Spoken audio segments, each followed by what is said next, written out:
All right, let's go. What up, sports fans all over the world? It's your boy Mac Giants here, my guys. The Horseman, Zion Zenith, Adam Costas. This is the Breaks Podcast. Let's go.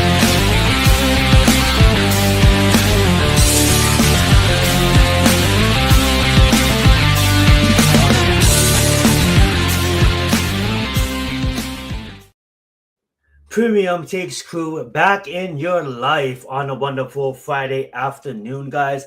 I know it's been a while. We've been on hiatus ever since the Super Bowl, but we are officially back right in time for WrestleMania, right in time for the NBA playoffs, right in time for the draft. Man, do we have a lineup of a show for today. But basically, what we're going to be talking about is we're going to just preview the NBA, kind of catch up on that. Then we're going to pass it over to the boys. We have a big weekend in the WWE. We got WrestleMania weekend, doubleheader weekend, both Saturday and Sunday. And of course, the playoffs is going to be both Saturday and Sunday. So a weekend full of sports. If you guys watch baseball, baseball is back. You guys watch baseball is back. I don't think hockey's back yet. Anyway, long story short, how's the boys been, man? It's been a while. What's up, Reality Check? AK. Thank you so much for being here with us. We even got Daniel in the house as well. I see you, Daniel, but I accidentally logged out of the StreamYard, so I can't click on that. But we'll get your comment up here in a second. Thank you so much for being here. Let's pass the mic over to Mac, over to Adam. How you guys been? How's you guys' little hiatus? And how's it? Are you guys excited to talk about sports? Are you guys excited to be back? Why don't we start with you, Mac? How's everything with you, my friend? Everything is great, man. Great to be back, hanging out, talking sports, man, on a Friday night, man. What is going on, man? Appreciate you, AK. Most definitely appreciate you stopping in. But yeah, it's good to be back, man. Let's talk some football. Let's talk some whatever basketball. Let's talk about some WrestleMania. It's WrestleMania Sure. season. There's a lot to talk about, man. Let's dig in, man. Let's go. Absolutely. And how's everything with you, AC? Adam Costas, how's everything with you, my friend? Everything is good. I am happy, excited for WrestleMania. This time of year always brings back the memories of Jeff, because he loves uh, wrestling and he would love WrestleMania and how it's evolved under Triple H. So I'm excited to see some of the storylines that play out. And the NFL draft has been an exhausting one. So um, I'm finally glad that we're in the week of the draft, and I'm glad to be back with the Horseman. Appreciate you, Adam, and appreciate you, Reality Tech Check, man. Thank you guys so much for being here. That being said, though, oh yes, you guys see the hat. Giants picking at 3. Super excited about the draft next week, Thursday, 5 o'clock Pacific, 8 o'clock Eastern. I know that's going to be really excited. But we're going to probably get to the Giants later on in the show. We're probably going to start the show by talking about the NBA playoffs. The play-in just happened. Mac, if you can pull that graphic up. We did have several teams to make it out of that play-in. We had Golden State advance. So Golden State, excuse me. I'm sorry about that, fam. Golden State did advance to go on and play the Rockets. So shout out to Golden State. What an epic game. Jimmy Butler, playoff Jimmy is real. Play in Jimmy is real. Play in Jimmy went and put up 38. We had Curry do Curry things. Obviously put up 32. We had Green and just the secondary players that they have, man. Really exciting to see the Warriors go in and have to face the number 2 seed in the Rockets. And I honestly we'll get to that in a bit because I honestly think that the Golden State Warriors do have the roster to beat the Rockets because the Rockets, after the whole All-Star game, don't let the record fool you. After the All-Star game, they kind of have been on a decline. But who knows? It's the playoffs.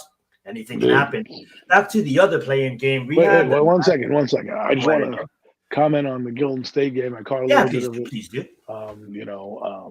On some streaming site, and I'm watching Golden State. I'm sitting there and I'm looking at Draymond Green, Jimmy Butler, and I'm like, this is why these teams win because they bring in leadership, they draft well, and they bring in players that fit their system because they still have young guys on that team where you're like, they're not that far off even with the guys that are older, right? I know Steph Curry is still there, but they're groom.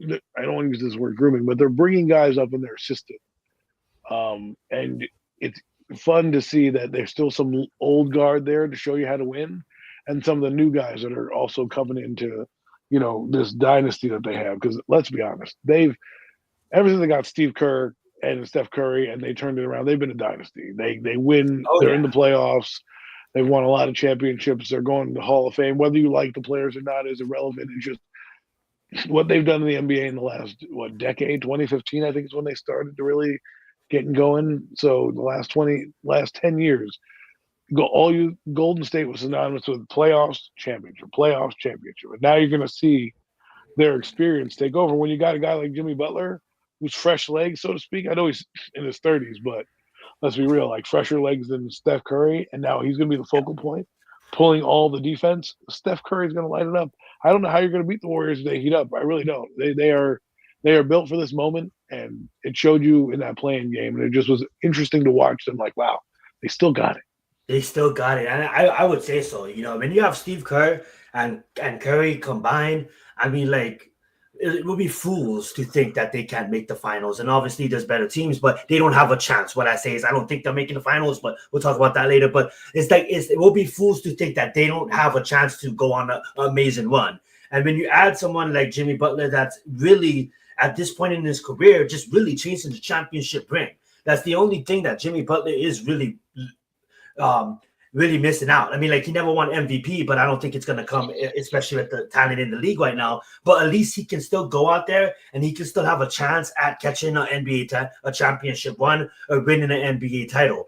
Will it be this way this year? We don't know. But Adam, I love that you bring that up. They certainly do have a roster, and with Curry in the playoffs with Stephen Kerr, absolutely amazing. He was definitely a scorer in his time playing with Michael on Chicago and things like that. So definitely now he's the coach and one of the best coaches in the league outside of Popovich and outside of Eric. I put Steve Kerr right up there, if not above them. That being said, though, the Kings did have a hard matchup against the Milwaukee. Milwaukee went out there and Milwaukee went out there and they handled business against the Kings, and they sent the Kings home. And now we have a 7 o'clock game tonight, 10 o'clock Eastern, Milwaukee versus the loser, which was John Morant and the Grizzlies. So, boy, do we have a matchup there. And can I just say this, man? I don't know, man. I think if they had Luka, it would be a whole different story. But let's see how Milwaukee goes. I'm actually picking the Grizzlies tonight in the Milwaukee game.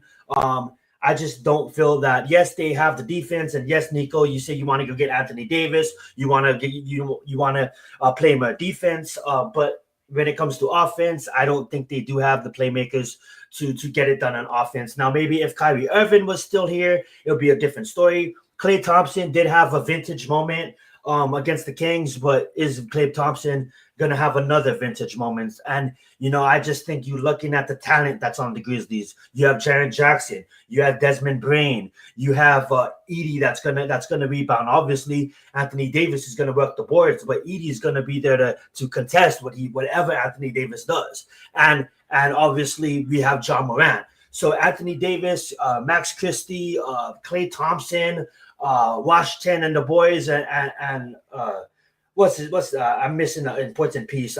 Whatever his name is, I forgot. But that being said, I just don't see the Mavericks' offense. I see the Mavericks' defense showing up, but will the offense show up? Because I do see the Grizzlies scoring. And even if John Morant, he did roll his ankle in that last game, in that Warriors game, even if John Morant is out, I just see the Grizzlies lighting it up and securing that spot to basically face the best team in the league, which is the Thunder. Any thoughts about that, guys, before we move on to the other side and then we start picking these playoff wins? Oh, wait. I mean, I don't have any real thoughts, obviously. I don't really do the NBA thing like all that. Good. But I feel like, tonight, these games tonight, the Heat and the Hawks, the Grizzlies and the Mavericks, look, it's nice. Okay, you get to the playoffs. Are the Heat or the Hawks beating Cleveland in the first round in the 7-game series? No. I would say the Heat. Mavericks and the Grizzlies. We'll talk about that when we get there. Because we'll talk about that when we get there. Are the Mavericks to the Grizzlies beating OKC in the first round? Nah. So Absolutely. they're doing this. They're gonna play their little hearts out there. Let's face it, man. They're both whoever the winners of these games are just destined doom in round one, as far as I'm concerned. I mean, Cleveland and OKC, two best teams in the league, as far as I'm concerned. It's just they're waiting for whoever wins these games to just devour them. To That's get how their I feel matchup. about it. I know love you that. I feel love different. that. I know you feel different, Zion. You know me, I definitely do feel different because we're going to talk about it. I'm watching the game right now. It's actually an IHOP commercial. So I got time to cover the Heat, man. The Heat, I love this team. You know, we lost Jimmy Butler, and Eric is such an elite coach that it's almost as if like we tend to just take the regular season off because we tend to just try to find motion and trying to find chemistry. And then it's always when it comes down to this time of the year, we found chemistry, we found which lineup works the best, and then it really shows. We went out there and in the first game on Wednesday, and we absolutely demolished a talented Chicago team, a Bulls team that was basically had a way better roster than us. That we shouldn't even been in the game. The Bulls beat us. We never beat them the whole season. They wiped the floor with us in season, and then it comes to the play-in. And what does the Heat do? The Heat shows up always. And that's why I love this team because we may not have the superstar household name, but we do have a roster with one of the best three-pointer shooters in Boy Wonder, in Tyler Hero. That is the three-point champion. And we have a dominant superstar center in Bam with another rookie in Clay O'Reilly coming up. And then a bunch of players like Wiggins and Donovan Mitchell. And there's a bunch of key players that does their job. And that's what we need this time of year. When we go, and I'm going to take a moment just to talk about my team just for a little bit longer here. When we go and we go against these top 10 level teams in recent years, ever since we made the playoffs in 2020, obviously got beat by the Lakers. But you know, we bounced teams like Giannis and the Milwaukee Bucks out of the playoffs. We bounced teams like Boston with Jason Tatum out of the playoffs. So we've been there. And Miami, if anything, has the most experience in the playoffs outside of Boston. Even in the Eastern Conference, after Giannis won it in 2022, it's really been Miami and Boston. Either Miami makes it, either Boston makes it. And then obviously this year we do have the Cavaliers. But getting back to the main point of hand, we did have Pablo absolutely do his thing. Love to see that. The Magic, man, they're just a loaded team. They did their thing. They beat the Hawks. They sent the Hawks to defend, lose or go home. So now the Hawks is playing us. But the Magic, they get Boston. They get the best team in the East in the first round. And I am glad that the Cavaliers have the number one seed because, yes, they have the best record, but they're not the best team. Boston's the best team. And I would even say Boston right now is the best team in the entire league. Yes, the Thunder has the best record, but I would say Boston is just playoff ready and playoff experience and the defending championships. So yes, the Thunder, we're going to get to them in a second. They have a great record. And Alexander is a front runner for MVP. Damn it, having a season like Michael Jeffrey Jordan, having a season like James Harden, vintage Harden in his prime. This kid is really having a knockout season. But the youth of the Thunder, is that going to cost them in the playoffs? There is some NCAA teams in March Madness this past year that had an older roster than the Thunder. So when you go against teams in their respective conference, like the Nuggets, like the Lakers, that is going to be a tough out for the Thunder. But getting back to the Eastern Conference, let's run down these games real fast. I'm not trying to jinx anything, but I do have Miami Heat representing as the 10th seed to go against the Cleveland Cavaliers. And one thing you can't count out with Miami is is one of the best defensive teams in the league. We could hold teams to under 20 points a quarter, and it's been done against good teams. We did it against Boston. We did it against teams like I think we did it against the Nuggets. We did it. I don't know if it was the Nuggets, but we did it against a lot of good teams in the league. Cavaliers, they have a loaded roster. But the one thing that the Cavaliers, we can get in their heads. We can make them frustrating with our defense. And that's why I think if it goes down to us versus the Cavaliers, if we do make it in, if Trae Young and the Hawks doesn't have an amazing comeback out of this world comeback, I do believe that the defense of Miami could slow down a team like the Cavaliers. Now, when we talk about the next round, we leave it at that. But right now, we have the Cavaliers versus, let's just say, the Hawks or the Heat. I'm going to go pass the mic over to Adam because I believe that Mac has the Cavaliers. But I would love to get your opinion on the next teams here. Adam, who do you have? The Cavaliers or the Heat or the Hawks? I am taking the Cavaliers. Cavaliers. I just think the Heat without Jimmy Butler, are not going to be able to handle what the Cavaliers can do, right? And right now you're seeing Trae Young and the Atlanta Hawks do what they do, fall short as usual. Yeah. But Cavaliers earned their spot here. They've earned back-to-back being in the top 3 the last few years. Yep. They've got a lot of pressure on themselves.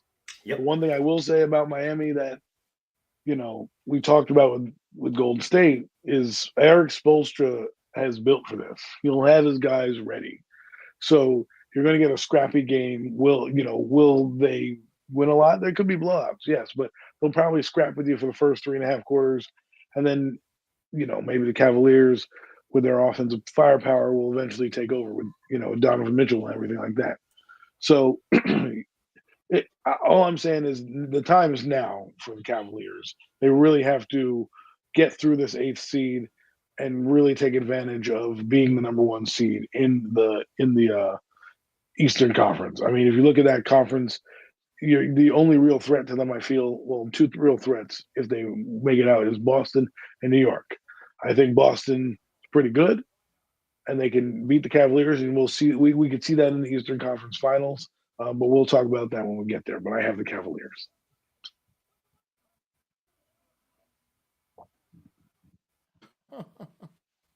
Back. Our truth is a funny dude. Oh, I'm sorry. Well, like I said, look, it's not. Man, you love your Miami Heat, but there's a reason why they're playing in this game tonight. Opportunity to decide in the postseason, and the Cleveland Cavaliers are sitting where they're at, and that's because Cleveland has put together a tremendous season.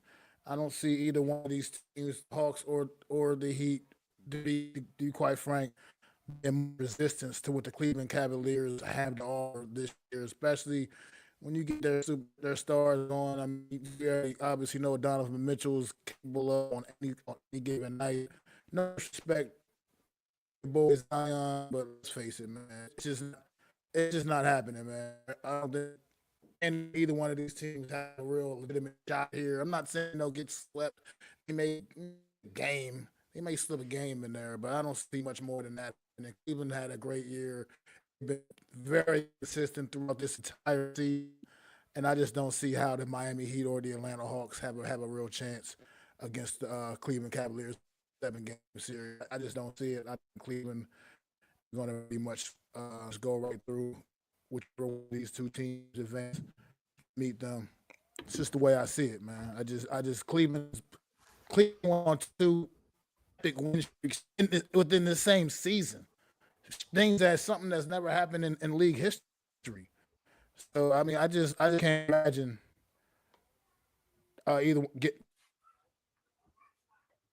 them getting knocked off by either one of these two teams. That's just how I see it. Absolutely, and I love that. You're entitled to your opinion, and I love that.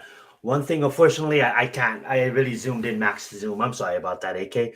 What's up, Big Blue in the Bronx? Let's go, Alex. Thank you so much for being here. Don't worry, we're gonna talk about the Knicks here soon. I know everybody's excited for that because they are playing good. One thing I will say that stuck out to me is Adam.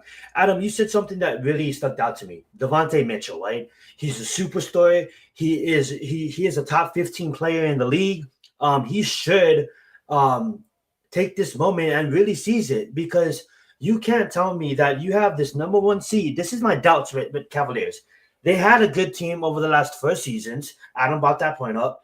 They had Donovan Mitchell over the last 3 seasons, and they couldn't capitalize on it.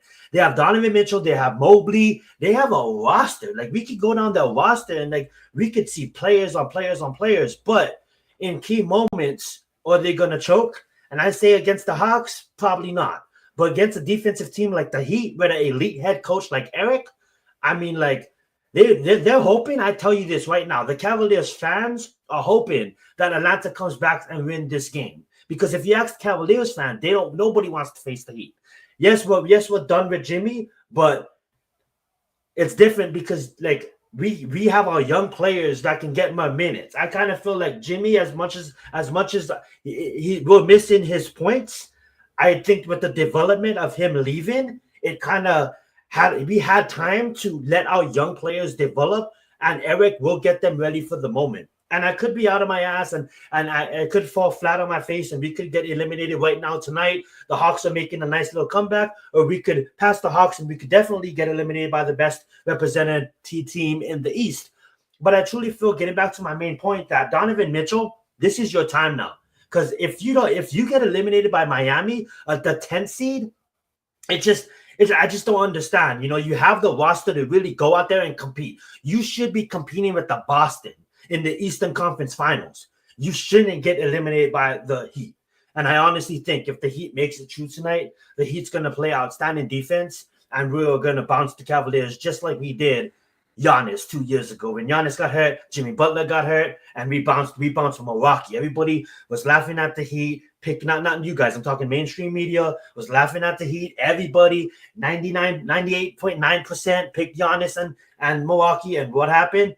We bounced them. And we basically almost made it to the finals, if not for Boston. And then Boston obviously bounces us last season. But look what Boston, the champions of the world, they bounced everybody last season. But I love the fact that Mac brought it up, because Cavaliers definitely on their A game. We should not even be a chance for them.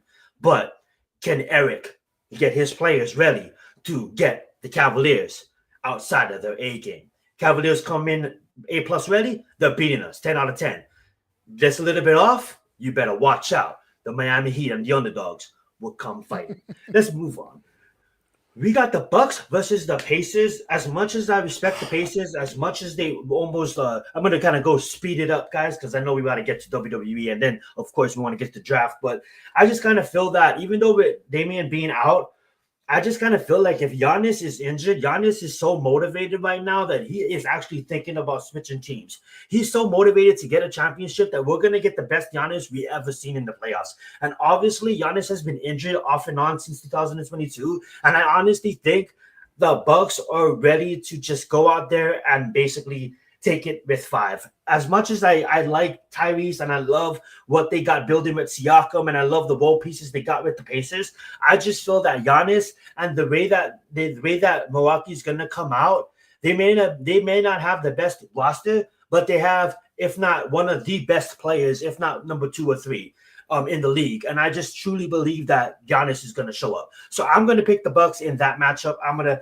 pass the mic over to Mac and Adam, and then we'll move on to the Knicks and Pistons. Whoever wants to go first. Well, I'll just say the Bucks win. Love it. Adam? I feel the same. I think the Bucks. You can't teach experience, and a lot of good playoff experience with the Bucks, and it matters in the NBA. I feel it absolutely does. Oh, right, we got the Knicks and the Pistons. I'm gonna actually pass the bike over to you guys because I know you guys are closer to New York than I am. Pistons are playing great fucking. Nobody expected them to be in this position. They played great fucking basketball. Kate Cunningham, man, future bright young star, all-star in the making. And should get there by next year. Kate Cunningham's a monster. The team they have around him, monsters. But at the end of the day, the Knicks are playing great fucking offense right now, and I think the offense is going to be too much. What I will say is I do want to see the Knicks play better defense because I think that's really lacking. Right now, if I was to say something lacks the most with the Knicks is defensive-wise, and they need to just multiple people need to really step up because they can't make it through the playoffs like teams against the Cavaliers, teams against the Bostons without multiple role players stepping up. Brunson can't go out there and be a superhero every single night. Brunson and Jimmy is almost like the same player when it comes to the playoffs. You're going to get the 110%. You're going to get the best damn players on the planet when you talk about two players that elevate the game, those are those two players. And I just think that he's gonna need more help. And if he can. I think they get past the Pistons, but I just say in later rounds, if you're gonna face other teams, he needs more help. I would love to let you guys talk about the Knicks. What you guys thoughts about them? Amazing season that they had. Go right ahead. Whoever Well, wants to go first. so the Knicks, they have a lot of pressure on them as well. Like we talk about the Cavaliers and trying to get over the hump. The kryptonite is the one team that's a 2 seed. That's Boston, and we can already skip over Boston's beating Miami, the Orlando Magics. We don't even need to really preview that That's because facts. that's just a road bump to the next round for them. The Knicks need to do these Pistons in early. Don't let this series drag out. Don't have to go into a dogfight. Don't allow fatigue and injuries and getting banged up to stop you and derail you. The Knicks have to win this game. They can't look ahead to Boston or any team in the next round because let's be honest, this is it. This could be the championship window for the Knicks, right? You have to. You can compete with Boston. I've seen them do it, even though Boston beat them in overtime a few weeks ago or a few days ago when I watched. It was a fantastic game, but the Knicks blew it in the end. Couldn't close out, and the big stars for Boston obviously stepped up. So in this game, that's what you need.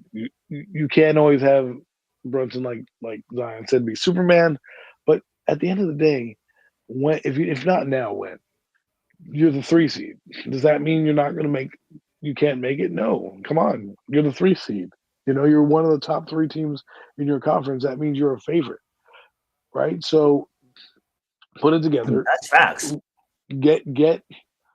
Get over the hump of these Pistons. Get over them quickly. Don't make it a series. I want to see the Knicks win this in 5, at best a sweep, but in 5. Right? Get to the next round healthy. Because last year, what cost the Knicks was what injuries, and they couldn't keep up with Boston, and they were shorthanded.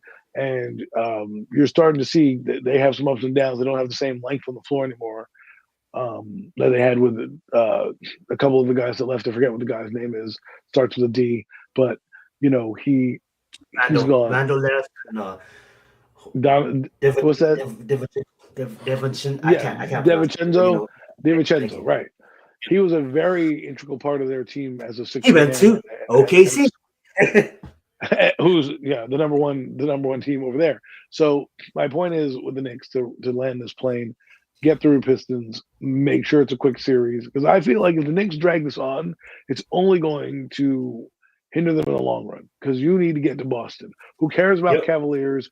Who cares about the Milwaukee Bucks? You've got to beat Boston. That's it. If you get to the next round and somehow face Boston, if it's 2-3 because it goes 1 versus 4, right? Or what number is I think it's not 4. What number is Bucks 5? So it goes 1. Yeah, the Knicks will play Boston. Right.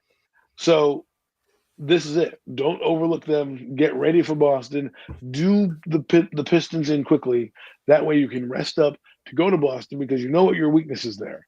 If Porzingis is scoring and Brown is scoring, they can beat you with many different ways. The other night they didn't have a full Jaylen Brown. Good. They still beat you. So good. Right? And Jaylen Brown is starting to come into his own. What you don't want him to be, especially in this Magic series, is to get healthy. Because if he does, he'll be an X factor that the Knicks, I don't think, have the firepower for. So there's my plane. I landed it. I loved it. That was a bomb take, Adam. Great shit. That's why we're called premium takes. What's your thoughts, Mac? My thoughts are, I think this is going to be the best series of the round for hours. I think the Detroit Pistons are a team that surprised a lot of people. Nobody really had them in this position. And it's kind of, honestly, it's a pretty tough draw, Knicks. I mean, but the Knicks are gonna have the stuff to get by them. But I think I can see this definitely going to about 8 games, and I think that they're gonna get tested by the Detroit Pistons team. This team has been scrappy. This team has been very resilient. I think maybe what the Knicks might even need in this first round, get them going a little bit, getting a little tough test here. They're not gonna. I think they're gonna skate by the Detroit. For instance, the way I feel like what Boston and Cleveland are going to do, and what they're in the first round. I think that the Knicks they're gonna get tested by, like I said, a good young Detroit team that really turned it on this season and earn their spot where they're at. Like I said, I think it's gonna be a fun series. I think probably most entertaining watched in the first round in the Eastern Conference. So do like the Knicks here, about 6. Well said, well said. And I will end it with this. I do think that, a lot of casuals, they do watch basketball, but I will think that after this series, no matter if Boston even beats them in four, Knicks beats Pistons in 4 or 5, I think that Kate Cunningham will become a household name and more people will know who that guy is because Kate Cunningham, he is a future All-Star. The kid is good. That being said, let's move on. Boston, yeah, we can all agree, Boston, as much as we love Pablo, as much as Pablo's a dog, we can all agree that the Magic, they just don't have the firepower to beat a team like Boston. It's just Boston is just loaded up, ready for a repeat. But yeah, what's up, no Mets? Let's get it going. Yeah, we're back on Fridays. That being said, we do have the Warriors versus the Rockets. And I will just say this: as much as I respect the Rockets, they, like I said earlier, they did struggle after the All-Star break. And I think the only way that the Rockets have a chance, not like they don't have a chance, obviously they're the number 2 seed for a reason, is I think, Segun's going to do his thing, Van Vliet's going to do his thing, but we really do need to see Jalen Green take it to the next level. Because if Jalen Green takes it to the next level, now is the time to take it to the next level. And Amin Thompson, that other rookie that they got, is absolutely dog. So if the 2 young players can really put this Rockets team on their back, they could pass the team like the Warriors. But I don't think that's happening. I think playoff Jimmy is real. I seen it his whole stay in Miami. I seen Jimmy turn into damn near Super Saiyan Goku Jimmy. And I think you're dealing with the best shooter to ever play the game of basketball, agree to disagree, in Stephen Curry. And one of the best coach, if not the best coach in basketball right now. So and a dog in green and a bunch of role players that know their place. So give me the Warriors. Give me the Warriors in 6. And goodbye. Bounce the 2nd seed Rockets out of the playoffs. Go right ahead, Mac.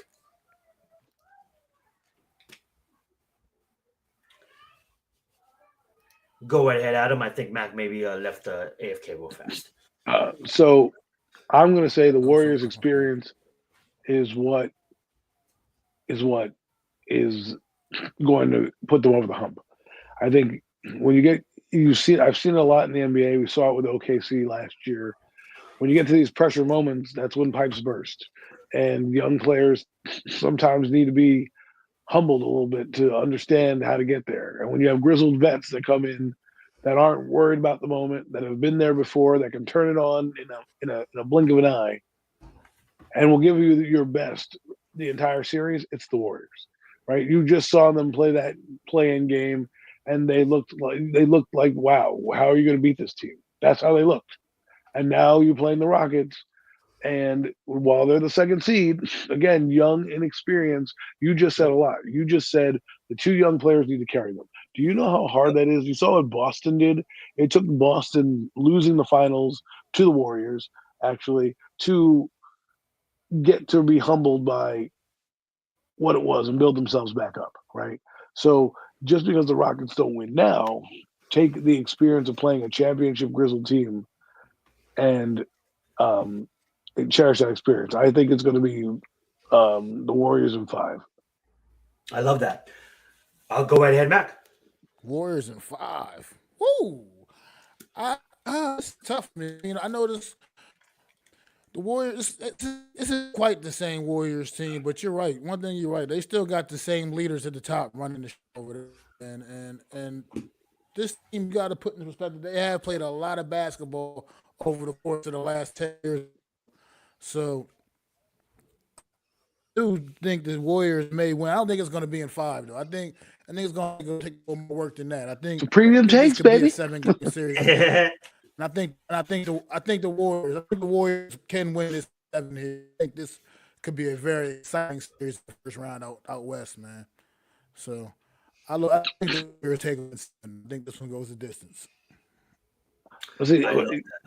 Small ball works though when you have playoff Jimmy. The Warriors know how to do that.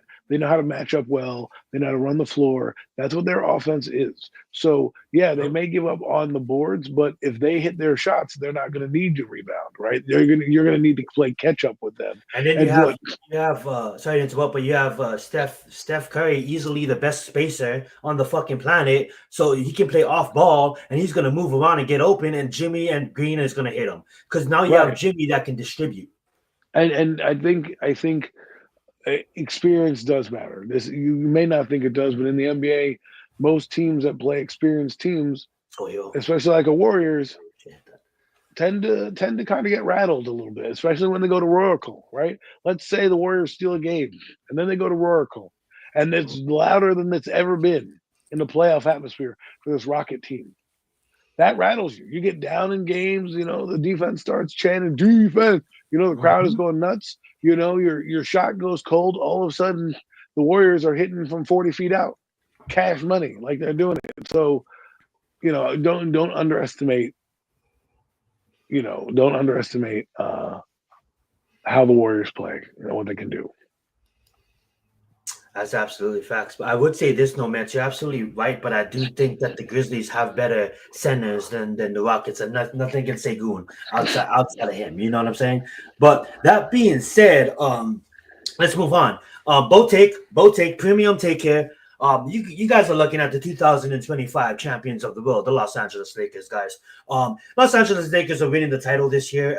And I just truly believe that. I think what the Luca trade was a trade made in heaven for the Lakers. They have the roster to get it done. And if we can talk about this series right now, it's going to go down to 7 because oh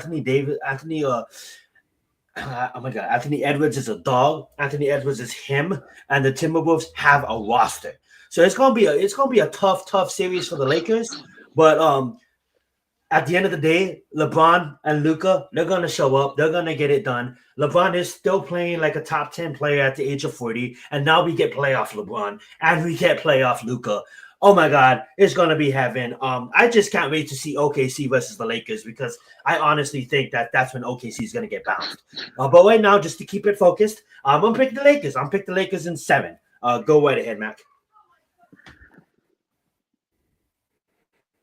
Yes, I like the Lakers here as well. I think we could see this one about 6 or 7, but I just think right now, man, look, like you said it, man, you got LeBron playing at the level he's playing at still at his age, and you add Luka in the mix, and I think Lakers might be a little too much to do, but I did the Lakers, and I'm gonna say 6. I think this one quite going, so I like the Lakers in 6 here. I love it. Real fast, Adam, before I let you go. No Mets. I'm just telling you this right now. Jimmy is real. Playoff Jimmy is a real thing. I've seen it in all 3 years in Miami. And the only thing it wasn't a real thing is when he got injured. But playoff Jimmy is real, and he's gonna give it. He's gonna give everything he has because nobody in this playoffs wants a championship more than Jimmy. Go right ahead, Adam. Well, I'm going to go with the Anthony Edwards because he drinks Sprite. So I'm going to take the Minnesota Timberwolves here. They're going to upset the Lakers. I think I'm just going to go with that. They're youthful, they're young. Like you said, they have a roster, and sometimes having a deep roster helps. The Lakers, I don't know how deep their roster is. I know they have some role players that when they play well, they're unstoppable. When they don't, they kind of derails them, right? I know that everyone's like, "Oh, that's so dumb," but it's for the Lakers, it's paramount because if it matters game in and game out on the road, at home, Yeah. you know. That's a So for good point you me, brought up because not to take your point, but I'm gonna let you get back to it. AR 15, Anthony Rivas, LeBron, and Luca, they all need to play outstanding for the Lakers to really win anything because you're absolutely right. I do like that point. It's them 3, and then it's everybody else. Go right ahead. I'm sorry, Adam. I'm just saying, no Mets. I'm having fun with it. It's NBA playoffs. You never know, but we'll see what happens. Look, you're going to need to play defense. That's clear. Scoring. That's You what I asked where it's going to come, where it's coming from. Sometimes the collective is good if they play great defense and they have their guys put the ball in the bucket, and Anthony Edwards plays well. You could see a lot of things, man. I don't know the Wolves well enough to tell you who their second option will be. I just know that with their length, their roster, that I think you can throw a lot of different players out there and combinations to kind of tire out the Lakers. And Oh yeah, when they're not in the game, like Luca and LeBron, because they are older, will those second teamers for the Lakers hold up the lead, right? Because if you were saying that Luca and LeBron have to have great games for the Lakers, well, Luca in the playoffs last year was up and down, right? And he did well for them. He carried the Mavericks who had nobody, but we'll see if his shot doesn't go down or they hit a dry Luka's spell. You never know. absolutely. And to answer the Nomads' point, they got Julius Randle, they got Rudy Gobert, they got some scorers as well. They got Oh yeah, Jaden Rudy Gobert. McDaniel. Let's not forget Although about Rudy him. Gobert is soft, Joe. I He's soft. wouldn't trust Definitely soft. that guy with my life, bro. Like he's gonna But take one hard foul. it's not like the Lakers have a tier top center. Hayes is gonna be out there at center. You know what I'm saying? So, I mean, but let's. this is where Yep. if you're Minnesota, you need Gobert to step up here because Definitely. you are the better player, right? You're not facing Anthony Davis. Yeah, You're facing a guy- exactly. You're facing a guy a tier below that, but you're a tier above. So if there is an advantage that you're going to have, the Lakers, Rudy Gobert is going to have to actually do something. Oh, I agree with that comment. Absolutely, no, Mets. Anthony Rivas, AR-15 is fucking him. That being said, let's speed it up. I got the Thunder and I got the Nuggets. Jokic is the best fucking player on the planet, and James Harden and Kyrie Irving is not in their prime. As much as I like Zubac, I just think that not Zubac. Sorry, I just think that the Nuggets, even though they're a shitty fucking team, they have Jokic. As long as you have Jokic, you're fucking good. Okay, LeBron won it with nobodies in fucking not to count out K-Love and Kyrie Irving, but LeBron did it with the Cavaliers. Jokic has a fucking team when Jokic is on his team. As long as Jokic is on the team, you have a fucking team. So I'm picking the Nuggets and I'm picking the Thunder, and I'm gonna pass the mic over to you guys. Go right ahead. The Clippers, they choke. They're the team that always has an all-star roster that always comes up short. Remember the Eagles? They had that dream team. Well, I mean, the Clippers try to do that all the time. They come up short. And the Clippers, while they made the playoffs, which is good for them and their franchise, I don't think they get past the Nuggets because of what you said. James Harden, if there's playoff Luka, there's playoff Harden. And playoff Harden usually chokes in this So, I'm just saying, like we talk about playoff Luka, playoff Harden is really what he does. He don't come up big. I'm sleeping on them because playoff Jokic is real. Jokic every single day at 365 is real. It's the playoff first Harden is real. Center not showing up in big games and not Yeah. taking shots and making turnovers. That's real. That's what he does. Ask the Rockets how they feel about having James Harden. Trust me. Absolutely. Listen, I want the Clippers as much as anybody because of that franchise to win games and be relevant. But let's be real. The franchises do what franchises do, and the Clippers choke, and it's going to be the same story this time. Absolutely, and the only thing good about I the have Clippers to agree is with my host here. I agree. Clippers, that's what they do. They get clipped in the playoffs every year. That's just what they do. It just doesn't matter who they have. It doesn't matter what they've done leading up to the postseason. Into the playoffs, this team just always seems to fold. And I don't see anything changing this season. I think too much. Jokic is a triple-double every single night, man, on the floor. And not 10-10-10 triple-double. This dude is like proof with numbers. He's getting like 50, 15, and 20 and shit. Like, who the hell does it like that? Nobody but him. He is literally the only person on the planet that puts up those kind of numbers that consistently. So I just think it's going to be too much Jokic here, man. Too much Denver. Clippers are going to do what they always do. Like my guys just said, they just find a way to choke every season in the playoffs. And I don't see anything changed about that this year. And I'm not talking about OKC. OKC is going to they're going to murder Dallas or Memphis. So I think we're still talking about the Thunder closer to the Western Finals. But that being said, guys, I'm going to pass the mic over to you guys. I'll let you guys jam it out for about 20, 25, 30 minutes about WWE WrestleMania weekend. And then we'll go over to talk football. I'm going to disappear for a bit, let the boys take over. I'm going to finish this fourth quarter with Miami. Go right ahead, boys. Hold it down. Well, I mean, for me, I'm excited for WrestleMania weekend. A lot of big storylines, a lot of big matches happening. A lot of fun's going to happen. I watched a documentary recently on WrestleMania 9, making the event or something like that. I forget what the actual title is, but it was basically making the pageantry and the extravagant nature of WrestleMania, going to Caesar's Palace and everything. And you forget what this means to the industry. And for me, I'm looking forward to obviously the Rhea Ripley match. I want to see what she can do against Io Sky. I don't know what they're going to do because when you see a storyline, Bianca can win it. I'm perfectly fine with that. Io Sky can win it. I'm perfectly fine with that. Rhea Ripley can win it. I'm perfectly fine with either one of these women winning it. But who moves the needle for me? Rhea Ripley. Like she is money. Like we talk about like Charlotte Flair. I believe she's the best woman in the women's division right now, Rhea Ripley. And when she has a title on her, she just gives banger matches after banger matches. And I feel with a triple threat match, you can still make Io Sky look good without having her get pinned or Bianca get pinned or whoever and lose the title. Like you can do a lot of things in a triple threat. So I'm looking forward to that match. I don't know if you want to jump in with your thoughts. Real quick, while you're talking about that match, it's funny because Rhea Ripley's coming down to the ring right now here on SmackDown. But yeah, it definitely looks like it's going to be a tight show. I'm kind of to it. I'm going to catch it on replay because it worked all weekend, but I'm going to look forward to watching it. But this match here, I think,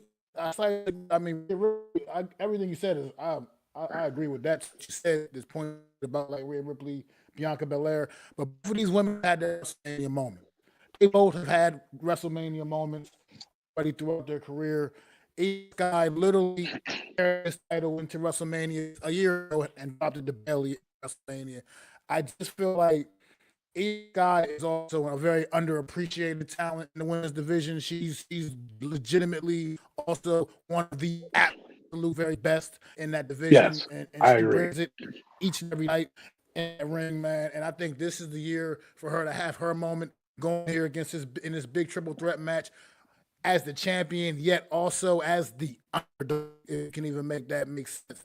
And I believe that this is where Io Sky has her big WrestleMania moment. She is well deserved, and I think she actually is going to go ahead and defend the title. And WrestleMania is still the women's champion. It's all said and done in this triple match, which could be a show stealer, by the way. This match right here, it could be an absolute show stealer. It's going to be a banger. Women's match, man. Absolutely. But I think Io gets. I mean, like I said, she dropped a year ago, man. You're gonna make her drop. I didn't think of it like that. And on the grandest stage, I feel like she's deserving much more than that. And she gets that moment. Plus, the build throughout this whole storyline, like I said, she's the underdog, literally coming in as a champion and the underdog. And I mean, the way they've been treating her, like she's kind of, Bianca, Rhea Ripley, they're both, they got a lot more size on Io. You know what I mean? Treating her like she's a little kid, just kind of pushing her in the face, pushing her away like she's some little dumb child or something. And I think Io has that moment, has that big breakout moment at WrestleMania. I think it's going to be a great match. I think that will cement her as an upper echelon. Like she's always been a good talent. I followed her when she came in with Asuka, who I happen to love, and then the other girl, I forgot who she came in with. What was the other high flyer that was her tag team partner? Remember her name? Kairi Sane. Yeah, she was good too. And it was like you saw her work up the ranks. I think she even won Money in the Bank, and then she won her title. And then she kind of got legitimized after Damage Control, and here she is. I agree with you. They push her around.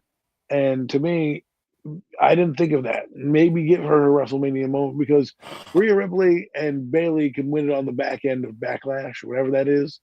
That pay-per-view after WrestleMania, Payback or whatever they call it. think it's Backlash or something like that. But anyways, the point is, Yeah, you can have clueless. a match where EO loses the title then and still gets a WrestleMania moment. You know what I mean? That's also true. It is also true.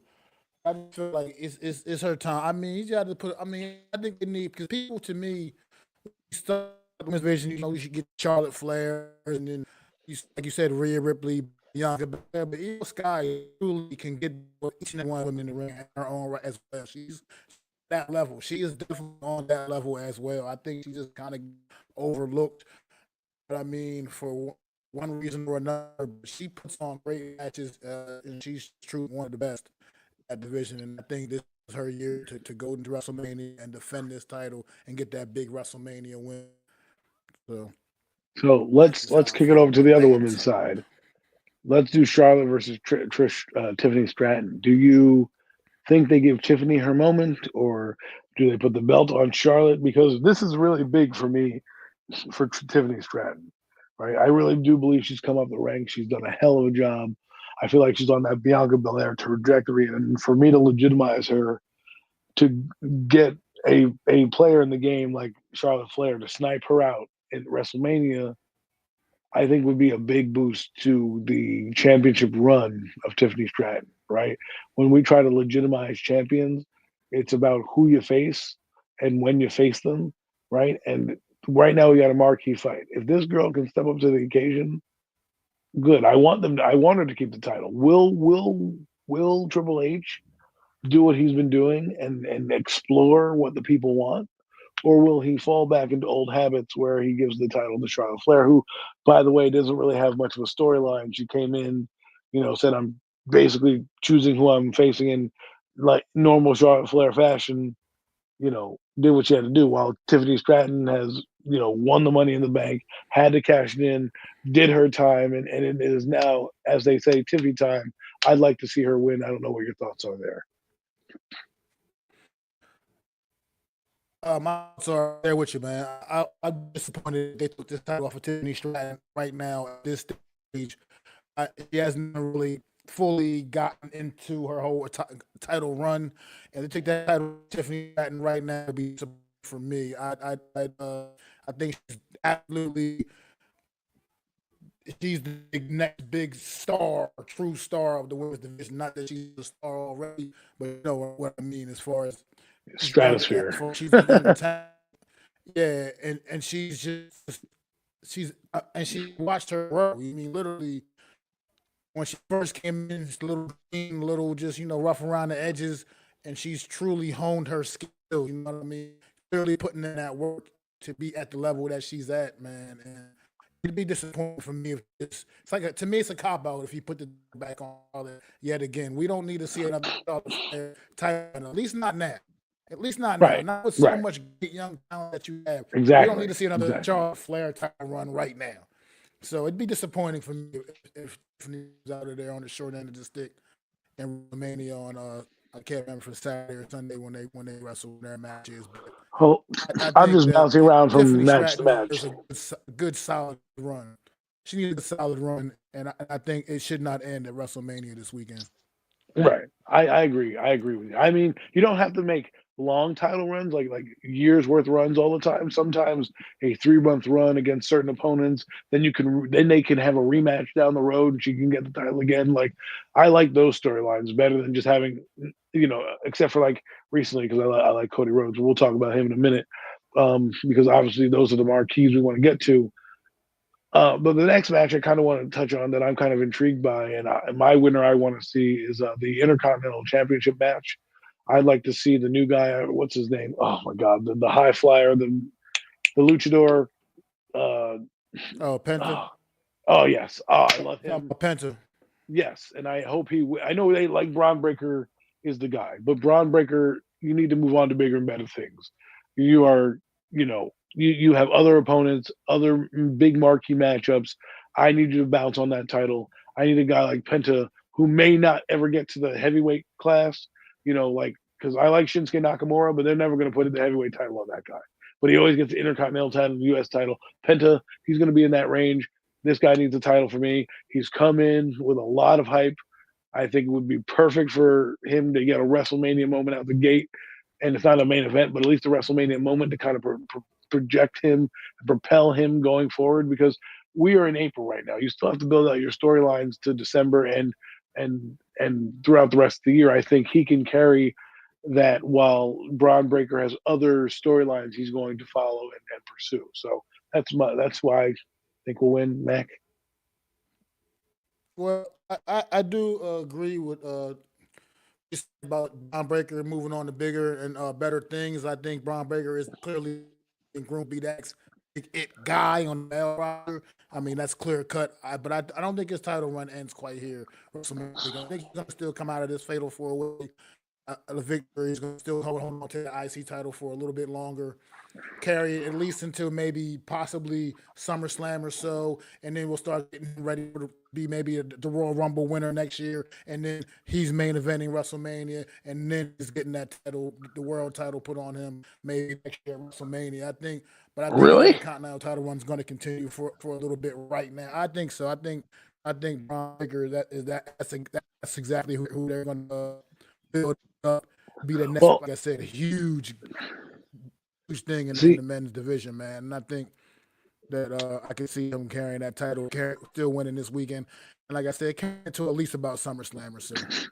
but that's why I'm saying he needs to. Penta Right. would be. I would like to. I would realistically, I would love to see Penta win as well. I agree with you guys, you and AK here, but I just think that right now, I think they're going to keep that title on Braun Breaker for a little bit longer.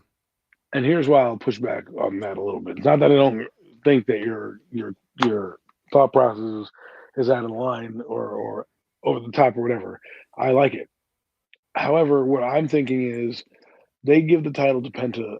Now you can make Braun Breaker the junkyard dog, the guy that goes chasing and barking, up the trees, going to get Seth Rollins. Because what he has to do is he has to start to propel himself now, because we already know the Intercontinental is like he's won it a couple times. All right, bro, we know you're a good Intercontinental. I want to start to see you in more singles matches against bigger competition like the McIntyres, the Rollins, the Reigns, the Rhodes, those type of big name guys. And you got to earn that before getting there. And then of course, he could enter the Royal Rumble, but still be in a title picture because you have other titles that are out there. I want to see him do it. If we can get Jey Uso in the title picture, I would like to see Braun Breaker, but you got to earn it. I mean, that's what you do in the WWE. And I think to see his character evolve, I think he needs to go be the hunter now and say, I'm coming for that, heavyweight title, and I'm coming after Jey Uso or whatever, and try to get himself that way. And I think the IC title needs to go to a guy like a Penta who's coming in with that the reputation already. You want to keep that reputation going, and keep that going while he establishes the groundswell for his fan base to come into WWE, and then he can give up the title, or maybe he loses the title back to Braun Breaker at SummerSlam or something like that. But that's just my only pushback. Otherwise, we can move on to the next match. Let's go to the next one. Okay, so I mean, I'm just going off the cuff. So if I don't know all of them, then I apologize. But to be honest, we get the big ones. I want to go. Okay, let me go to my favorite match right now, and then we'll talk about Cody Rhodes and John Cena, CM Punk, Seth Rollins, and Roman Reigns. Let's get to the brass tacks of it all. I'm going with Cult of Personality. You called a timeout, and I can't even hear you. You're muted. I'm sorry. I'm sorry. Timeout and you're muted. Did you just say Cody Rhodes versus John Cena? That's what I said. That's really happening? Wow. We'll get to that in a minute. Right. I'm sorry. I'll let you guys. Fast update. Atlanta came back from a 17-point deficit. It's now Atlanta 93, Miami 92. I'm tuned in. Trey Young, 20 points on the night. Back to WWE. In the veins. Anyways, Cody Rhodes, Triple H, Cody Rhodes. You got me all flabbergasted here. Let me go. CM Punk, Roman Reigns, Seth Rollins. Well, Reigns had his time.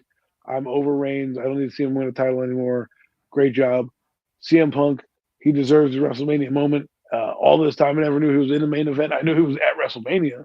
I never knew he was not in the main event because I thought Undertaker was a main event type of deal. So, maybe it wasn't a main event, quote unquote, but whenever Undertaker was in a match, I always at WrestleMania, towards the latter part of his career, it was a marquee event. So I'm going with CM Punk.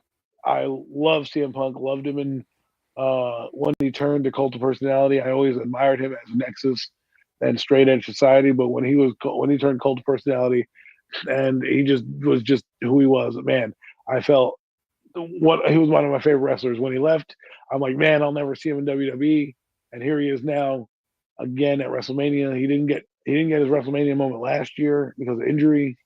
So this year, I think he's going to get that moment, and he couldn't come against two of the best guys in the industry right now, Seth Rollins and Roman Reigns. I think Paul Heyman does a swerve of some sort, and I don't know if he tries to screw CM Punk or not with the favor. Who knows? But I think he's probably going to screw Seth Rollins. Something big's going to happen in that match, and it's going to be great. And I'm hoping that CM Punk is victorious. All right, see, here's where I think. I think that CM Punk is going to be the winner of this match.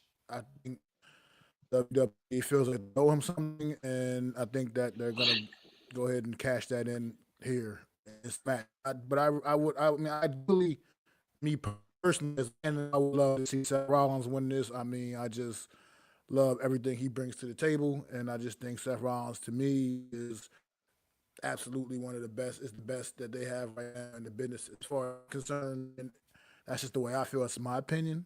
Don't kill me, everybody. Don't shoot them. Just how Mac the Giants feel. You're a hater. Rollins he just delivers, man. In every aspect. Man. He's like Macho Man.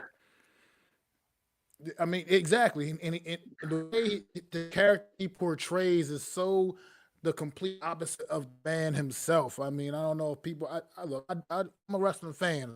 I get a little bit to these guys a little bit. Seth Rollins is a really hung guy, man. He's kind of really laid back, chilled out kind of guy, real conservative type of dude.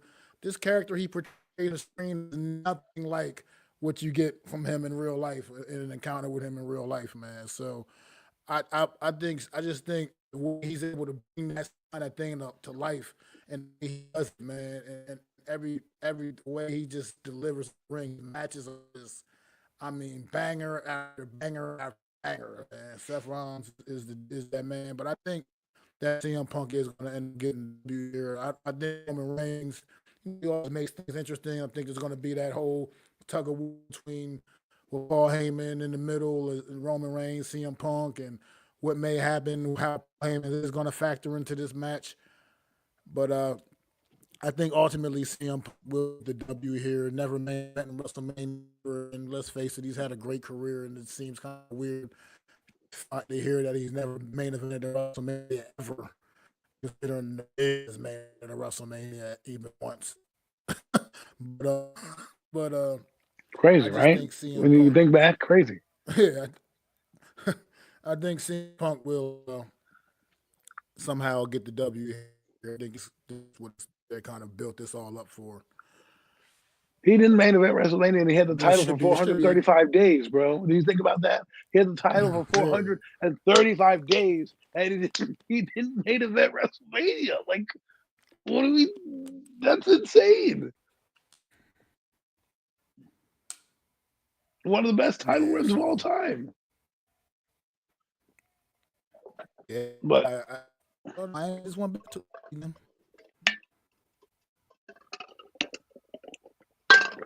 So let's move over to the next match. That's true. That is true. Move over to the last and final match on Sunday night, and that is my man, the American Nightmare, against the old, rundown, balding, gimmick is old John Cena, trying to get title number 17. I'm not sure which way it's going. I think they should let Cody win because it would add another pelt to his career that I think Cody needs. He's already been legit by beating Roman Reigns, but to beat John Cena and a few other guys doesn't mean John Cena can't win the title at SummerSlam and get his moment that way before he runs away. But I think this is WrestleMania. you're building up him. The Rock is in your corner, right? Who knows who the third man might be? Whether that's Scott, whether that's McIntyre. And I'm only saying McIntyre only because he was working under Rock's like workout label. So I would be surprised if he ends up being the third man. I know he has a match, but we've seen stranger things happen. The odds are always against Cody. I think he's going to finish the story again. And I don't know where it's going to lead John Cena, but I think it would propel. I think it would. I think something's going to happen big, whether he wins by disqualification or something. I think you're going to see The Rock come down and interfere, and it could be The Rock that costs Cody the match or something like that. Who knows? But I'm rooting for Cody Rhodes here. I don't know where Mac is sitting here. Well, I'm sitting here. It's tough because with WWE, you just never really know, man. Sometimes when things seem like they just make more sense, they still go the other way. John Cena is clearly, like you said, on this retirement tour thing. He's not after this year. That's it. No more John Cena in the ring, man. That's it. I mean, we already know that that writing is on the wall.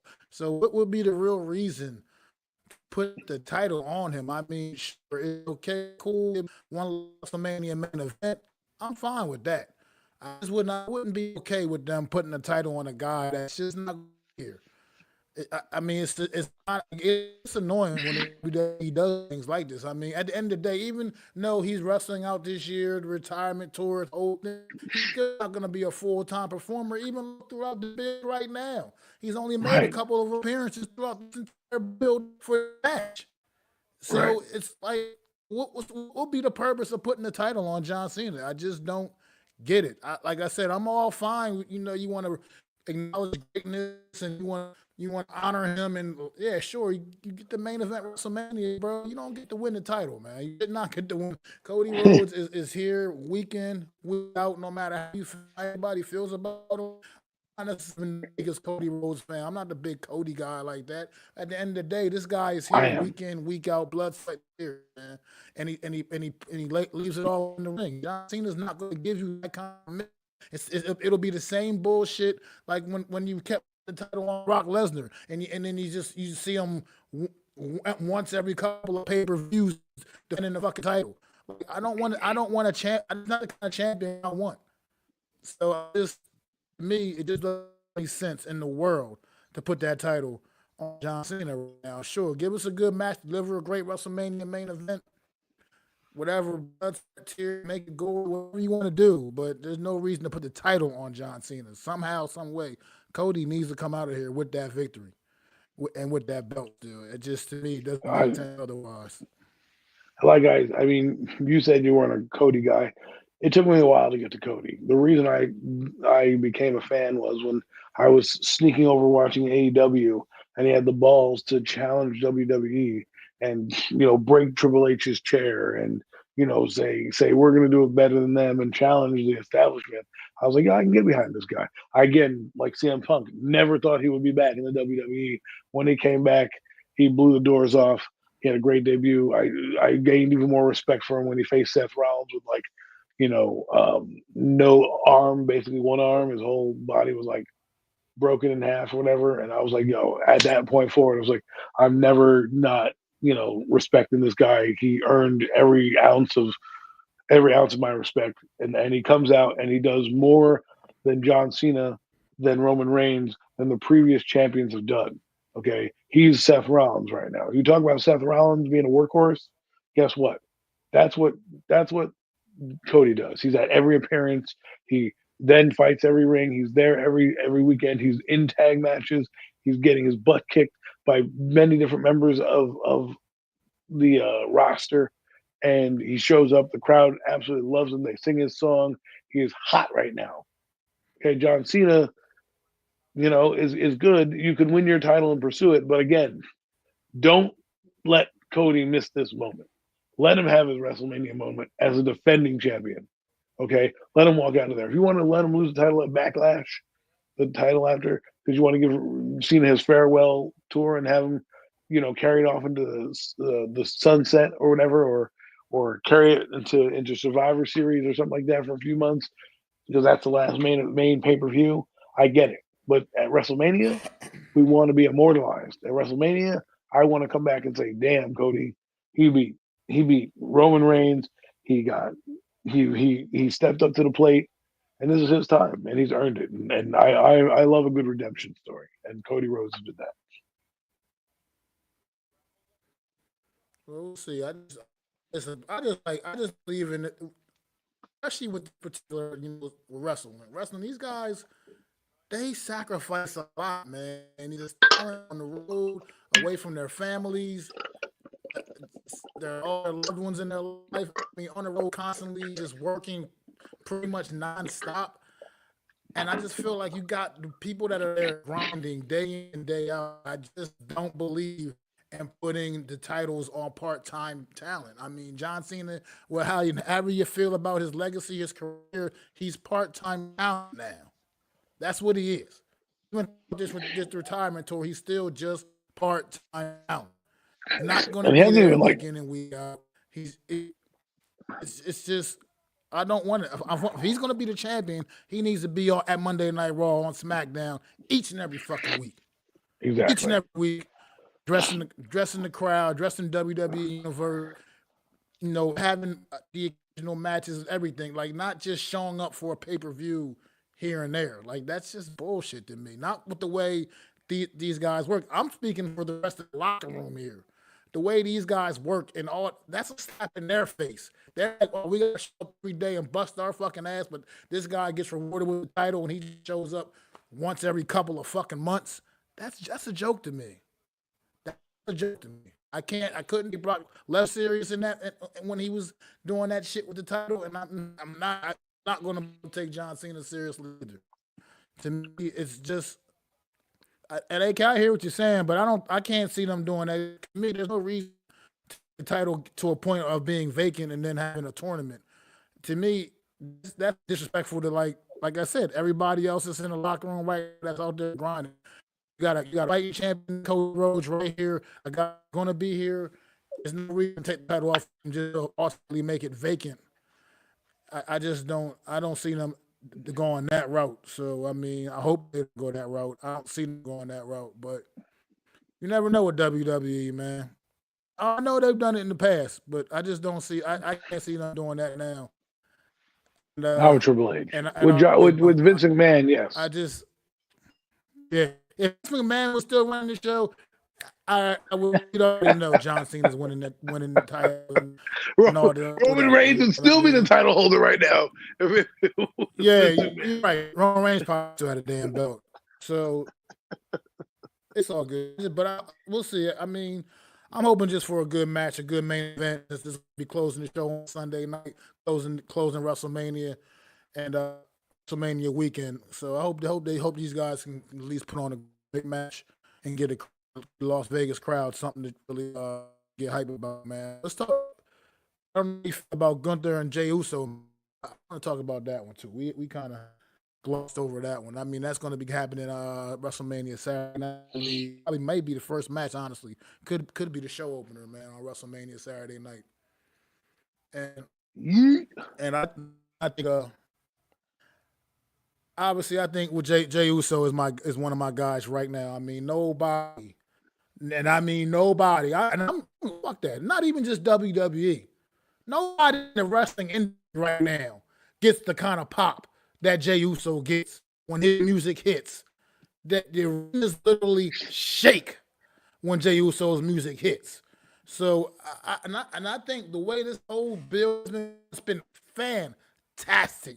The verbal warfare back and forth, the physical warfare, what he did to Jimmy Uso the other night while he had Jey Uso a couple weeks ago. He already had Jey zip tied to the ring rope and watching him just destroy and dismantle his brother into a bloody pulp.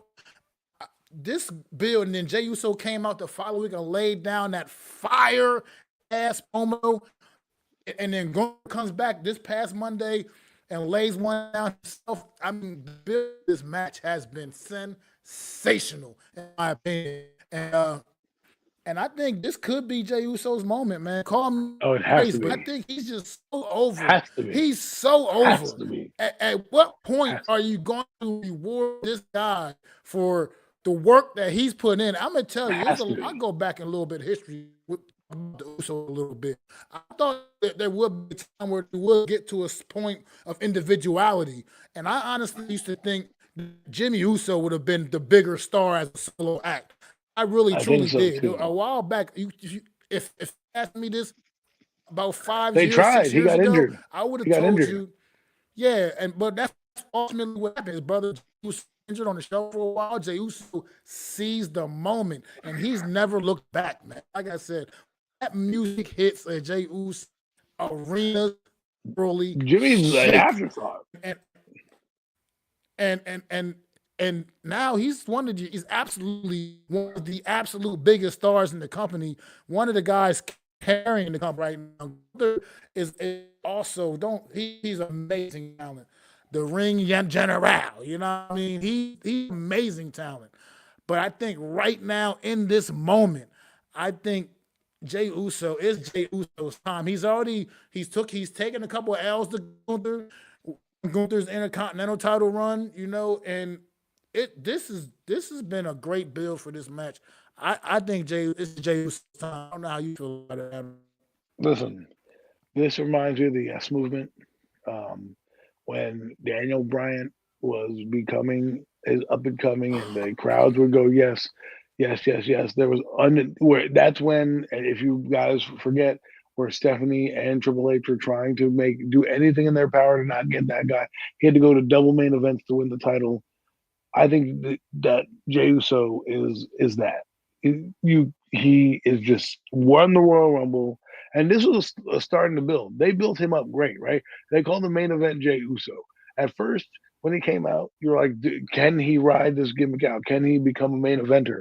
And he's shown you from the moment he came on, whether it was SmackDown or Raw, I forget exactly which one, but the moment he was solo, right, by himself, he changed the game for himself. Because usually guys like him stay in singles matches. Look at Kofi Kingston. He can't break away from the New Day to save his life. And Kofi has some accolades, right? And Jey Uso, you thought maybe he may not be able to break out same way. And like you said, they were building up Jimmy, and then at one point, the guy blew out his knee, and they were like, "Well, let's pivot." And like you said, he took it and run with it. And now he's undeniable. His promos are fantastic. The crowd's behind him. They yeet. I mean, you have Pat McAfee yeeting. You even have Michael Cole yeeting. They pull back and they do that pan shot. The entire crowd is going nuts. He comes down the crowd and gets the crowd involved.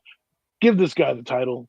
You know why? You know what you're going to hear when his title hand is raised? You deserve it. You deserve it. You deserve it. That's what they're going to say. He deserves a title shot. No better place to get it than at WrestleMania. No better person to take it from than Gunther, who's had a fantastic title run, but his can come to an end. Like if there's one guy that can come to an end, Cody should not. Jay's should start, right? So Gunther should end, and then you can do many different things with Jey Uso. There's many different avenues you can take, right? Many different storylines that you can use with Jey Uso. Does he come after Roman Reigns? Does he now want to be the tribal chief because he's got the title? He's done everything. Roman Reigns, you could do so many different things with it. Does Sami Zayn come after him? Good friends, bitter rivals. You know what I mean? And the buildup that he's had over the last, I would say, year and a half, has been fantastic, and he's earned this moment. So I want to see him win it. I would love to see him win it, and I hope WWE does the right thing.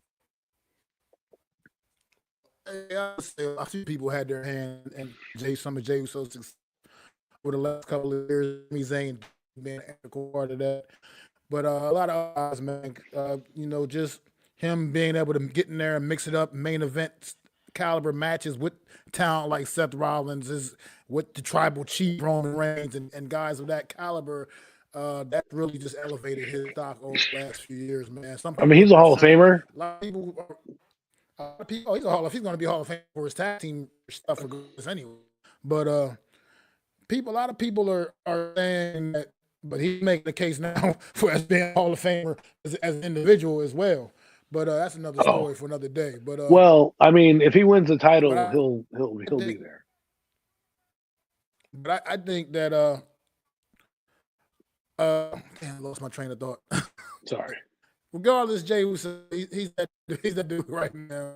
Well, his Regardless, brother's a forgotten he's man. he's that guy.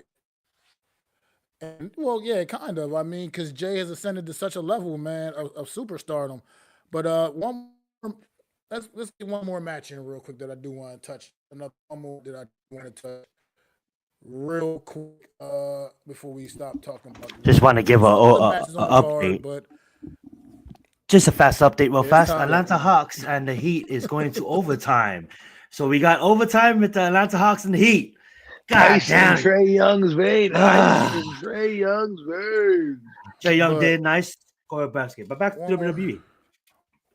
One more match, real quick, that I think I want to talk about because it's two guys that I love battling. Two more guys. I don't know, a lot of matches of wrestlers that I like in some main lineup this weekend.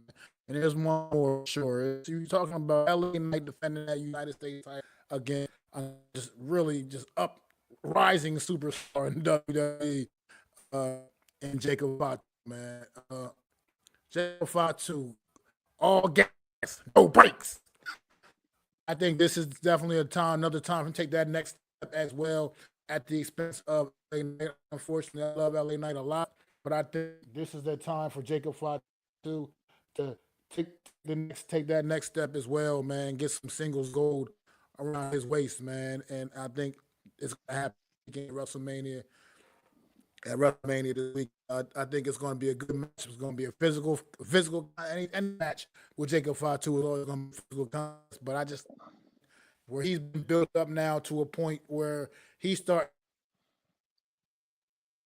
to get those just insane, crazy pops as well when his music hits, man. That all gas, no brakes. That is definitely describes Jacob Fatu, the way a man of his size moves around the ring, so light on his feet, up on that top rope. Those moonsaults are absolutely vicious, and he hit LA Knight with about 3-4 of them the night. So I just think this is going to be a good tough match, man. But I think ultimately, Jacob Fatu want to take that next step and get that angles put around his waist. I don't know how you feel about this one, Adam.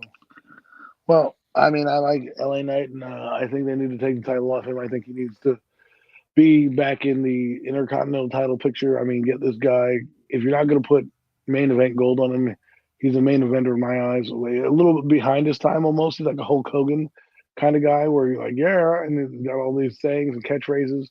But he is a guy that can bring it in the ring. And if you're not going to put him in superstar status with these other things, which I think he's deserved, LA Knight, give him the Intercontinental title, right? So, move him off that USA belt, get Intercontinental title, let him beat, if it's Penta or whoever, Braun Breaker, to then move up the gold and keep moving up the ladder, because eventually someone's going to need to challenge for Cody Rhodes. Someone's going to need to challenge for these other title holders.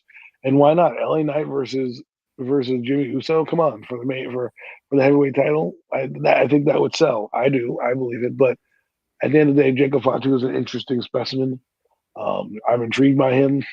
Putting a title on him like that, I think, would cement his character and what you need him to do and be vicious and ruthless.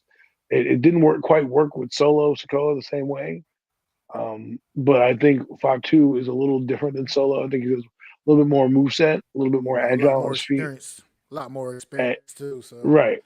And I think that, Jacob Fatu deserves this moment. I mean, he's paid his dues, his family and the bloodline that he's been a part of. And I think I want to see him ascend to solo greatness, not for his namesake, his cousin's namesake.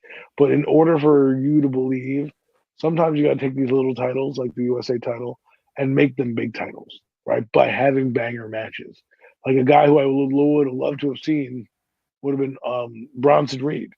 I would love to have seen him. If they didn't make him do, moonsaults off the top rope as 400-pound man, he probably wouldn't be injured going through a table off of a car. Like, come on, know your spots, right? Can I say this real fast, Adam? After your point, this is my friend in real life. This is Mandy. She wants to know, I guess, after you guys' points, who do you guys think is the best wrestler in the WWE right now out of every wrestler? But you can finish your point, and then if you could just answer that. Fatu, it's his time. Let's see him get a title. I'd like to see him with a title because it's always easy to hunt, but it's not easy to be hunted, right? So there's a lot of storylines you can do, and I'd like to see him get his first gold.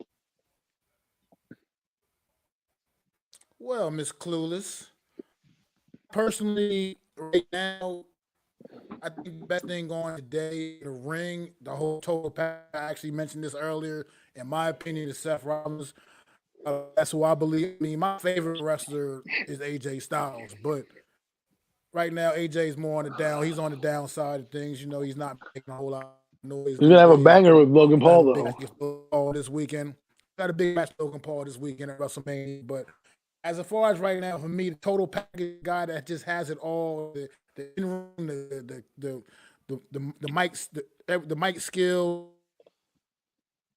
just the whole everything to me is Seth Rollins. I think Seth Rollins is just he's the man in my opinion right now. And he's the best for me right Well, I have two of them. Both of them are polarizing. One is CM Punk. I think CM Punk came back for a reason, and I think you're going to start to see that reason play out as we go in the next few years. He didn't come to just be here. Everywhere he's gone, he's won a title. You know, whether it's here or AEW, he's trying to get that gold again.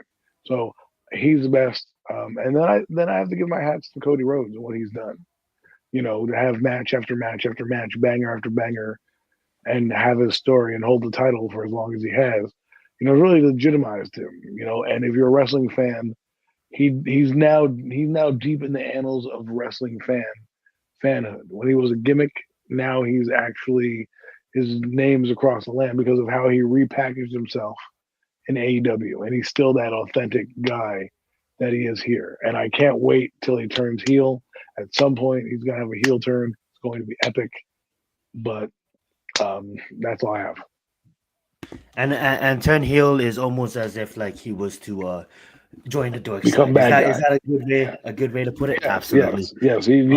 He goes from being a Jedi to a Sith Lord. The Sith, absolutely, I love it. I would like to point out too, like I love the fact that you brought up Cody because that is a wrestler that you said it. The key word was a gimmick, right? It was a gimmick. Then they tried this whole thing to do it like his brother, painting his whole body gold and trying to do like what was it? It wasn't gold dust because that's his brother, but it was Stardust, right? They had this whole little it was terrible. Stardust thing. Exactly. He was depressed. He wasn't fucking with it, and then now you see him, and I may be a casual. I may not watch WWE that much, but when I see the WWE, if you ask me, after Roman left, Roman's still there, but after Roman is no longer the face, I think it's Cody. I think Cody is the face of the WWE, and I just think that he definitely came a long way. But I do love Mac's point when he brought up AJ Styles because I absolutely loved watching me some AJ Styles, man. AJ Styles is the absolutely face that runs the place. Yeah, he's amazing. I will say this: I grew up. Everybody knows, man. I grew up, but you can't see me, man. You know what I'm saying? Like you can't see me. Like I love that motherfucker. I bought his documentaries. I used to watch him, and I can't believe he's still in the game.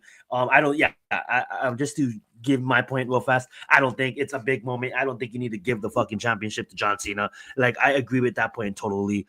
Have his moment down the road at fucking SummerSlam. There's no reason to destroy young careers that literally works their ass off every single night. We don't need John Cena to get up on the fucking couch and defend the title like every once fucking a blue moon. Like I don't even watch the sport and that upsets me. So basically, I love the matchup. Give it to Cody. Give it to the Young Guns and let the Young Guns run the fucking company. I'm tired of the old heads coming in and trying to show up. Like at the end of the day, I respect Triple H because he runs the fucking company, but The Rock, get the fuck, go back to Hollywood. Like, stop coming. But I don't know. I don't watch the sport. You guys do. That being said, that is true. He's on the board, but you know what I'm saying? It's almost like Triple H lets the young talent shine. Stay in your lane, Rock. You know what I'm saying? He's like, I don't want to name that guy, but you know what I'm saying? He's like a producer that's always going to be in the music videos. Like, Rock, bro. Cool out, you know what I'm saying? Like, god damn it. Thank you. You know what I'm saying? They don't want to go there, but you nailed it on the dot. You know what I'm saying? My God, but shout out, 57 seconds left in the game. Back to you guys. Shout out Triple H. He's done a great job, phenomenal job. What? I think we can put a bow on WrestleMania. We're already at the 90-minute mark already. We haven't even touched football yet. I'm ready to dig in. I'm ready to dig in. So I think we put a bow on WrestleMania, man. We covered some of the more marquee matches, at least in my opinion, anyway, on the card. Other matches, but we don't have to touch every single match. Inappropriate. Go ahead and move. And that's a missile from Donovan Mitchell, and that will secure the Miami Heat to the playoffs. 20 seconds left. Miami Heat 123, Atlanta 114. All goes to see because I really won. That being said, let's talk football, guys. I had no doubt the Heat was going to secure the victory against the Hawks. The team that really scared me was Chicago. But we Heat Nation. On that being said, though, let's move on to football. You know me, I'm a cocky Heat fan. I'm a cocky Heat fan. You know what I'm saying? By Cleveland anyway. Yeah, come on. Hooray, we want to play. We want to play in game. We one of the youngest team. I'm gonna say this. We're moving on to football, but we one of the youngest franchises, and we already have 3 championships. So all I want to say is thank you, Shaq. Thank you, Wade, and let's move on to football. Thank you, LeBron, and thank you, Bosh, and you get the point. That being said, they don't play anymore. The legends, though. That being said, hey, LeBron plays. Don't worry, guys. One of these episodes, me and Adam will have the debate of all debates. We'll get to football. But that being said, let's back to football. So draft is coming up. Can't wait. Next Thursday, Giants are in the prime spot. We pick at 3 guys. It went by so fast. You know, it couldn't be a better time in sports right now. I mean, like the playoffs is going on. The draft is about to happen. Our defense is looking good. Our offense needs some work, but we get there. I want to go around the room, starting with Adam. I think we all know each other's answers. I may play devil's advocate tonight, but I want to know, who do you guys really want at 3? Regardless on who's on the clock, I want you guys to really deep inside, who's the player that you want on at 3, and then after you answer that, before you pass it on to Mac, who do you think the Giants are going to draft at 3? So go right ahead, Adam, and we'll start there, and then we'll move on to other topics, and we talk football. Let's go. Let me get to who they're going to draft first. They're probably going to be dumb and draft Abdul Carter. Not that Abdul Carter is a bad player, because when I say that, I can see no Mets right now going, "Oh, what do you mean, Abdul Carter?" Like, no, Abdul Carter is a phenomenal player. Okay, phenomenal player. But the Giants don't need that. You know what they need? They need the best player at the most important position. And if that means Shedeur Sanders, who is Daniel Jeremiah's QB number 2, then you pick him at 3. What I'm tired of fucking hearing, I'm sorry I'm cursing on here, but I got to do it. Because we'll pass a minute. You all adults here. We're all adults. As long as you pass a minute, we're good. Listen, fuck these idiot ideologies about not taking the quarterback. I don't care if he's not the greatest. Everyone talks about value. Oh, it's not value. Give me a break. Take the value and shove it up your ass, okay? Because when a quarterback is drafted, he's not going to ever be the best player on the fucking team. He's not.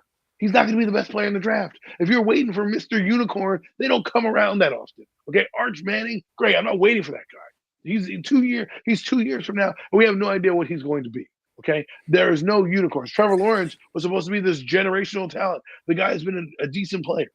The entire NFL tells you when to take a quarterback. There are 25 teams in the NFL that have a first-round that have a quarterback picked in the first round. 25. There are 7 other teams with a quarterback that's picked outside of the first round, and then there are 3 teams with a quarterback that's not picked in the second round. Okay, so what are we talking about here? We're going to pass on a guy to do what we did last year and take the shiny toy and still have a problem at quarterback? Because this is all I heard. Take the beast, the generational player. How is that working out for Myles Garrett? How is that working out for Myles Garrett? Myles Garrett is the best player in the NFL on defense. 14 sacks a year. He craps 14 sacks a year. Okay? And what has it done? That team had no quarterback last year. They couldn't do a damn thing. But you want to draft a dual Carter? Michael Parsons. What do the Cowboys do when Dak gets hurt? They don't do a damn thing. Go down the list. Tua gets injured. The Miami Dolphins can't even function offensively. We had 4 quarterbacks start for us last year. But yet we want to go get a defensive end. I thought we brought over a guy and paid $150 million to a guy to be our defensive end. So now we want to go draft another one. $28 million a year. Why? Because we want the new shiny toy? Like the idea, what happens to these teams every year that win? Josh Allen to the world, the Buffalo Bills, they're in the playoffs every year. Lamar Jackson, they're in the playoffs every year. The Eagles have a quarterback that is a cerebral assassin every year. Now, people are telling me, I don't want to take Shador, but I want to take Milrow. You're going to take a lesser prospect who has lesser known attributes than a guy who's produced at levels on both different colleges? Like, he's elevated 2 different programs, and you're talking about taking a guy who's worse than him. Like, oh, you know what? Let's trade up for a guy who's worse than him when you have a guy that could be on your doorstep. So let me get this straight. I don't take the guy in front of me, but I'm going to trade up assets, valuable assets, to come back into a round to go get another guy. Are you kidding me right now? What in the world? Just take your quarterback one swing. All right. Everyone who's shitting on Sanders, I have no idea where it's coming from. I understand nitpicking his game. He's got some flaws he's got to work on. But he was the number 1 ranked quarterback all up until January. And then January hit, and he didn't do any of the pro days or any of the combines. And now all of a sudden he's the worst quarterback in sliced bread. And the Giants can't pick him at 3 because of the value. Okay, well, let me tell you about value. Okay, let me tell you about your value. We're not going to fucking McDonald's here and trying to get a fucking value. All right, we're trying to win fucking Super Bowls, and we're trying to have longevity and career wins. How many defensive ends are taken in this league and don't do nothing? Josh Hines Allen for the fucking Jaguars. Trevor Lawrence goes down. Where's that guy? He's the best defensive end on their team. What has he done? You don't win championships with one fucking player. Okay? The only unicorn players like that are Von Miller. Von Miller came into the league like gangbusters, was a Super Bowl MVP, was a dominating presence, won games for him. We haven't seen that out of this guy. Now, granted, Carter is a good player, and he might be generational, whatever that term is. Because we had a generational running back, got me no wins. I got a generational receiver, I got 3 wins. I mean, at what point is generational going to lead to winning-wational? Because that's the rational I want. I want to win. I don't want to get a nice shiny toy and waste him for 6 years. I have the best defensive tackle in football. We won 3 games. But every year, these teams across the board who pick their quarterbacks and invest in their quarterbacks and know what they're doing and actually take one and don't sit on the guys for years to come, they win. You know? Oh, and here's the last argument I'll make. Anybody who's telling me, oh, you're going to set yourself back, how did the Pittsburgh Steelers do it? They got Kenny Pickett, drafted that motherfucker, kicked him to the curb. And yeah, still they need a quarterback, but they kicked him to the curb. It didn't hurt them to move him, right? Mac Jones, see you later. They got Drake May the next couple years later. What are we talking about? This is what I mean. All we do is sit here and kick the can down the road. Oh, next year's quarterback class. I don't know their names yet, but next year's quarterback class. Then what happens? Gets to December, Russell Wilson fucking sucks. You say, who's the top quarterback? Oh, let's get him. The Giants end up picking 6th. You can't pick quarterback number 4 because, oh, we can't pass on the generational linebacker. Oh my God, a generational fucking tackle. We can't pass on him. God forbid. If we can't get quarterback number 1, how possibly can we draft? At what point does it end? Take the fucking swing. I know this analogy is going to work for Mac, and this is where I'm going to land my plane. Mac knows. He doesn't want Juan Soto to just stand there and take fucking pitches over the fucking plate. He wants that motherfucker to swing. I paid you millions of dollars. I'd rather see you go down swinging than sit there and watch them go by and get strikes. That's what the Giants do with the quarterback position. Strike after strike after strike and no fucking swing. Maybe if you're fucking swung, you might hit a home run and not a strike. That's all I have for now on that fucking topic. Well said, Adam. Onwards to you, Mac. What's your thoughts? So to clear it up, you have the Giants taking Abdul Carter, but you want Shedeur Sanders. Abso-fucking-lutely. Okay, absolutely. Okay, beautiful. Mac, go right ahead, buddy. Excuses after excuses after excuses. What the fucking New York Giants are now? Just make excuses up to not do the right fucking thing. Look around you. The other teams that do the right thing, look what they're doing right now. Look right in your damn division. The team that did the right thing a season ago. Look what that got them. Number 2 overall pick in the draft to the damn NFC Championship game. I'm not saying Shedeur Sanders is going to come in and have that kind of impact, but God damn it, you know this kid can play football. I'm tired of hearing these fucking excuses about, oh, he's not going to be good in the NFL. He's not going to be able to do this. He pats the ball too much. He's this, he's that. No, you know what he is? He's a good football player. The film shows it. Watch it. Watch some story tape. This young man can play the position of quarterback. He is a good football player. Why are you trying to talk yourself out of this pick? It makes zero sense to me. Think about this a season ago. You brought your shiny toy in, Malik Neighbors. Look at the season he had with Daniel Jones, Drew Lock, Tommy DeVito, and Tim Both on the football. Imagine if you get a competent quarterback in there, somebody that'll be able to hit him, find him downfield, hit him in stride a couple of times. How about that? Shedeur, people talking about, oh, he was one over against top 25 competition. What was Josh Allen's record against top 25 competition playing at the University of Wyoming? Give me a break.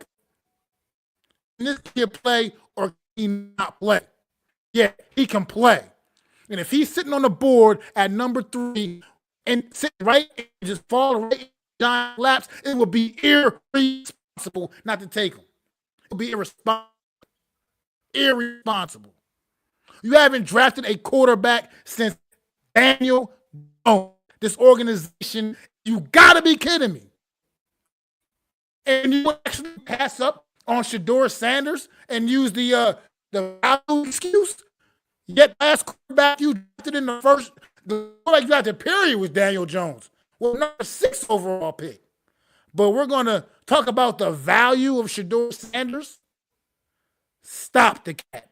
We want to talk about, oh no, take Abdul Carter and then or take Travis Hunter and then trade up and get Jackson Dart. How do you know you're gonna be able to trade up and do anything? Ain't none of that shit guaranteed. What's guaranteed? You got the number 3 overall. It's guaranteed. Guaranteed. And no, you not. You know you're sitting in prime position with that pick. And you know you're in position to get a player. And you know that you need a quarterback. Because, yes, Russell Wilson, James Winston, they're upgrades from what the quarterback room was a year ago. They're absolute upgrades. But they're not long-term solutions. They're pretty much year rentals. You need, and the fact that you have that in place, that's even a better reason to get Shedeur Sanders, because now there's absolutely no pressure on this young man to have to come in and be the fucking savior from week 1. He actually gets to learn behind 2 seasoned vets, one of which will be a first ballot Hall of Famer, and Russell Wilson. Look what happened to Geno Smith's career when he got in the quarterback room with Russell Wilson. Look what happened to his career. It suddenly took off when he got behind a guy that he could sit behind and learn some things from. And just really hone in. Look what it did for his career. There's a lot of benefits right now to bring in Shedeur Sanders. And if he's number 3, I don't make any excuse talking about, you got to get Abdul Carter, like Adam said, generational talents and all this other bullshit. Like you said, we had generational talent and said on Barkley. Everybody picked that pick apart. Oh no, that pick was terrible. He was generational talent. He's the best goddamn player available in that draft class. Theoretically, he should have went number 1 overall because he was the best player in that draft class. But yet, it wasn't okay to pick that generational talent. It's okay to pick these generational talents and ignore the an option, yeah, exactly. Of 3, well, we don't know what Jalen Carter you're going to be quite yet, but you had the option because last year you chose not to pick any of them. But think about this. You put yourself in this position, and you can't. 4 quarterbacks. Hold it on, guys. I'll be right back. But I love to respond to that because I'm gonna play devil's advocate. But continue. I love you. I love the. You can't talk yourself out of this pick. It's absolutely just no Mets. You're not getting it, no Mets. You're not getting it. Okay, I don't care that they didn't draft Jones. They've been here 4 years and didn't draft a quarterback at all. They haven't done anything to address the quarterback position. Okay, so now you want them to draft a quarterback at 34 who's lesser than the quarterback at 3? You're telling me that Milroe's that much better than Shedeur Sanders? Like, I mean, is that what you believe? Because I don't. And I'm not saying I can't get an Abdul Carter, but let me ask you a question, Mac. When was Justin Tuck drafted? Do you know? 3rd round. When you know Usio Yorba? 2nd round. Okay? Do I want another Vic Beasley here? Do I want another Chase Young here? I get it. You don't want them to draft the QB at 34? I don't want them to draft the QB at 34. I want them to draft the QB at 3, who's the highest of the remaining QBs left. Like, we talk about BPA. How about we go BPA at the most important position of need? Why don't we could have had Cam Ward. We decided we were too stuck up to go up and trade for Cam Ward and give up the first overall pick last year. So the next best quarterback on most people's boards and Daniel Jeremiah's board, who a lot of you follow, his second quarterback is Shedeur Sanders. Mel Kiper's number 1 quarterback is Shedeur Sanders. But we want to take 34, the 34th quarter. We want to spend a pick at 34. I don't understand it. You know, I want them to get a quarterback at 3. You know why? Because it tells me you're investing in the position. It's telling me you're going to give a shit with this kid. A 34 pick doesn't mean anything. You can tell me Milroe's good, but let's say you get fired. The next guy comes in, there's no investment there. They're just going to draft right over Milroe. Say, sorry, man. We're, nice knowing you. And the one narrative, I'm sorry, I didn't mean to cut Mac off, and we'll let you rebut. The narrative that I'm hating right now, I'm getting it from a lot of people, is this bullshit. Shedeur Sanders stinks because of these reasons, but Jalen Milroe is going to be a beast in 2 years. No negative thoughts on Jalen Milroe. No hate, no nothing. How good he's going to be. But all we do is slander and tell me how bad Sanders is going to be. So tell me this, people. Sanders, who does everything that we've asked him to do as quarterback, right? The one thing we don't talk about is what he does in the locker room and elevate his team and be a leader. The qualities that we don't have in a quarterback, and we want to get that because of a generational talent. You can miss me with that, okay? And Carter can come in here and you guys can throw egg on my face and say, you hated Carter. And I don't hate Carter. He's going to be good. But if we get Carter next year and we're still 6-10 and we have no great quarterback that we believe in, like, let me ask you this question before we move on. Shedeur Sanders or Dylan Gabriel? All right. I'd like to respond to. I want to make sure that Mac is. So who do you think the Giants is going to take, and who do you want them to take? So I know you want them to take Sanders. Now, who do you think they're going to take?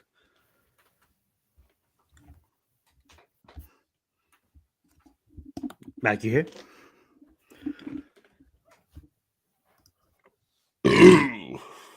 Excuse me, sorry.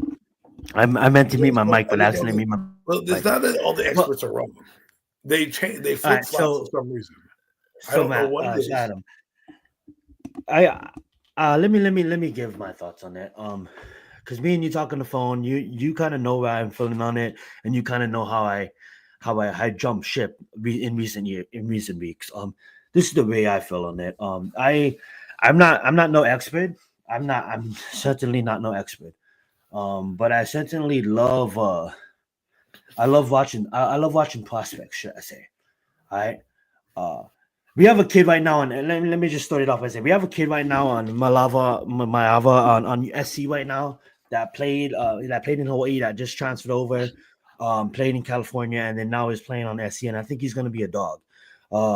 And I love watching these quarterbacks from a young age. And I can't say I watched anybody in this draft at a young age, because I haven't in recent years. Maybe Sanders is probably the only one. I didn't really follow Cam Ward's career. I didn't really follow Monroe's career, to be honest with you guys. But I will say this. I just truly believe if a quarterback is there at 3 and the New York Giants organization falls in love with that quarterback and they think no matter what his name is, that he can lead the franchise to victories, I think you take him. I really don't feel that when I look at He's mocked him on 1. He's mocked him on 2, and mocked him on 3. I don't really give a fuck. Okay. Tyreek Hill was taken later. Richard Sherman was taken later. Tom Brady was taken in the 6th. Like, this whole fucking ranking system doesn't mean shit to me personally. How I really feel about it. All right. But I truly believe that my own eyes, just trusting myself and not letting other mocks or other media sources or other friends influence me. I was really fucking high on Monroe throughout the season. If you go back and you look at history and you go back and you look at the first 1, 2, 3 weeks, even after when Monroe played Georgia, Monroe was ranked right up there as the top quarterback to take in the draft. And then all of a sudden, the last couple of weeks, he took a dive. When I look at Sanders and I really followed his career, that guy is a fucking dog. Any team who gets Sanders is absolutely blessed. If the Giants draft Sanders at 3, I'm fucking on board with that process, because I think Sanders is a dog. And I think in a couple of years, Sanders is a top 12 quarterback without a question. And that's just me trusting my eyes, trusting my process, trusting my analysis. I had predicted a whole lot of shit right in recent years between the NFL and the NBA and the UFC. And I don't need a pat on the back, but what I'm going to say is I stopped trusting others. I stopped letting outside influences dictate my thought process.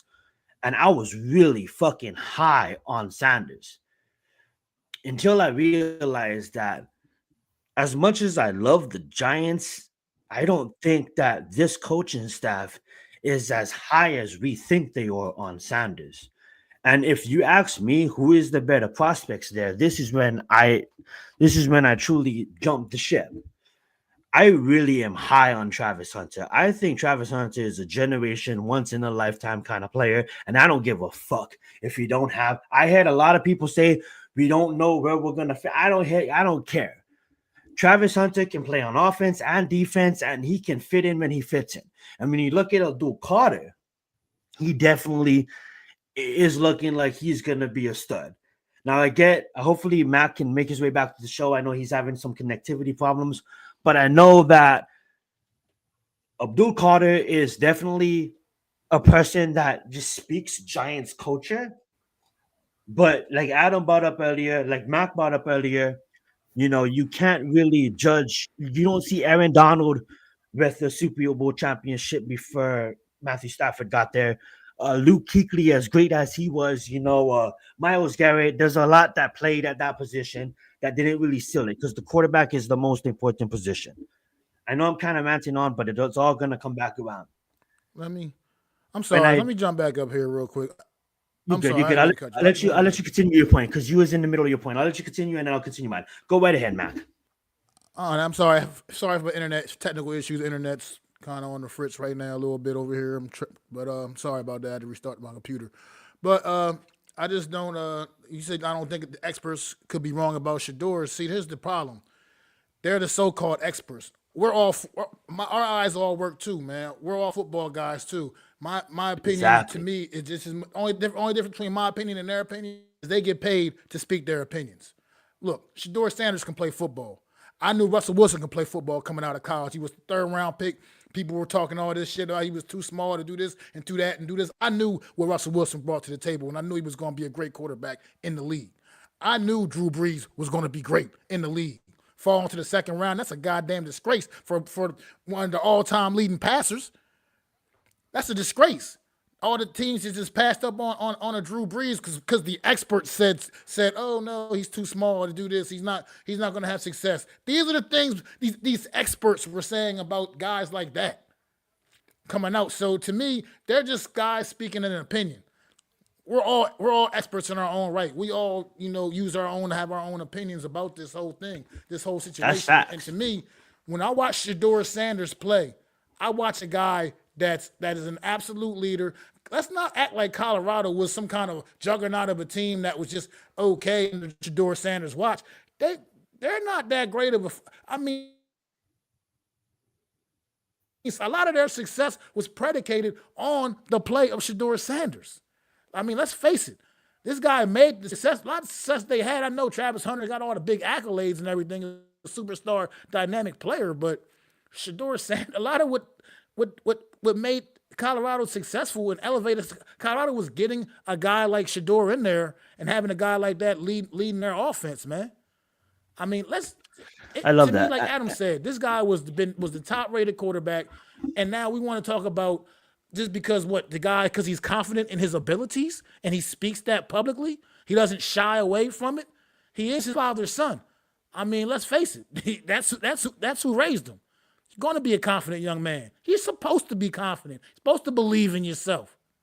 I mean, we're punishing this guy because he thinks he's good. Well, he is good.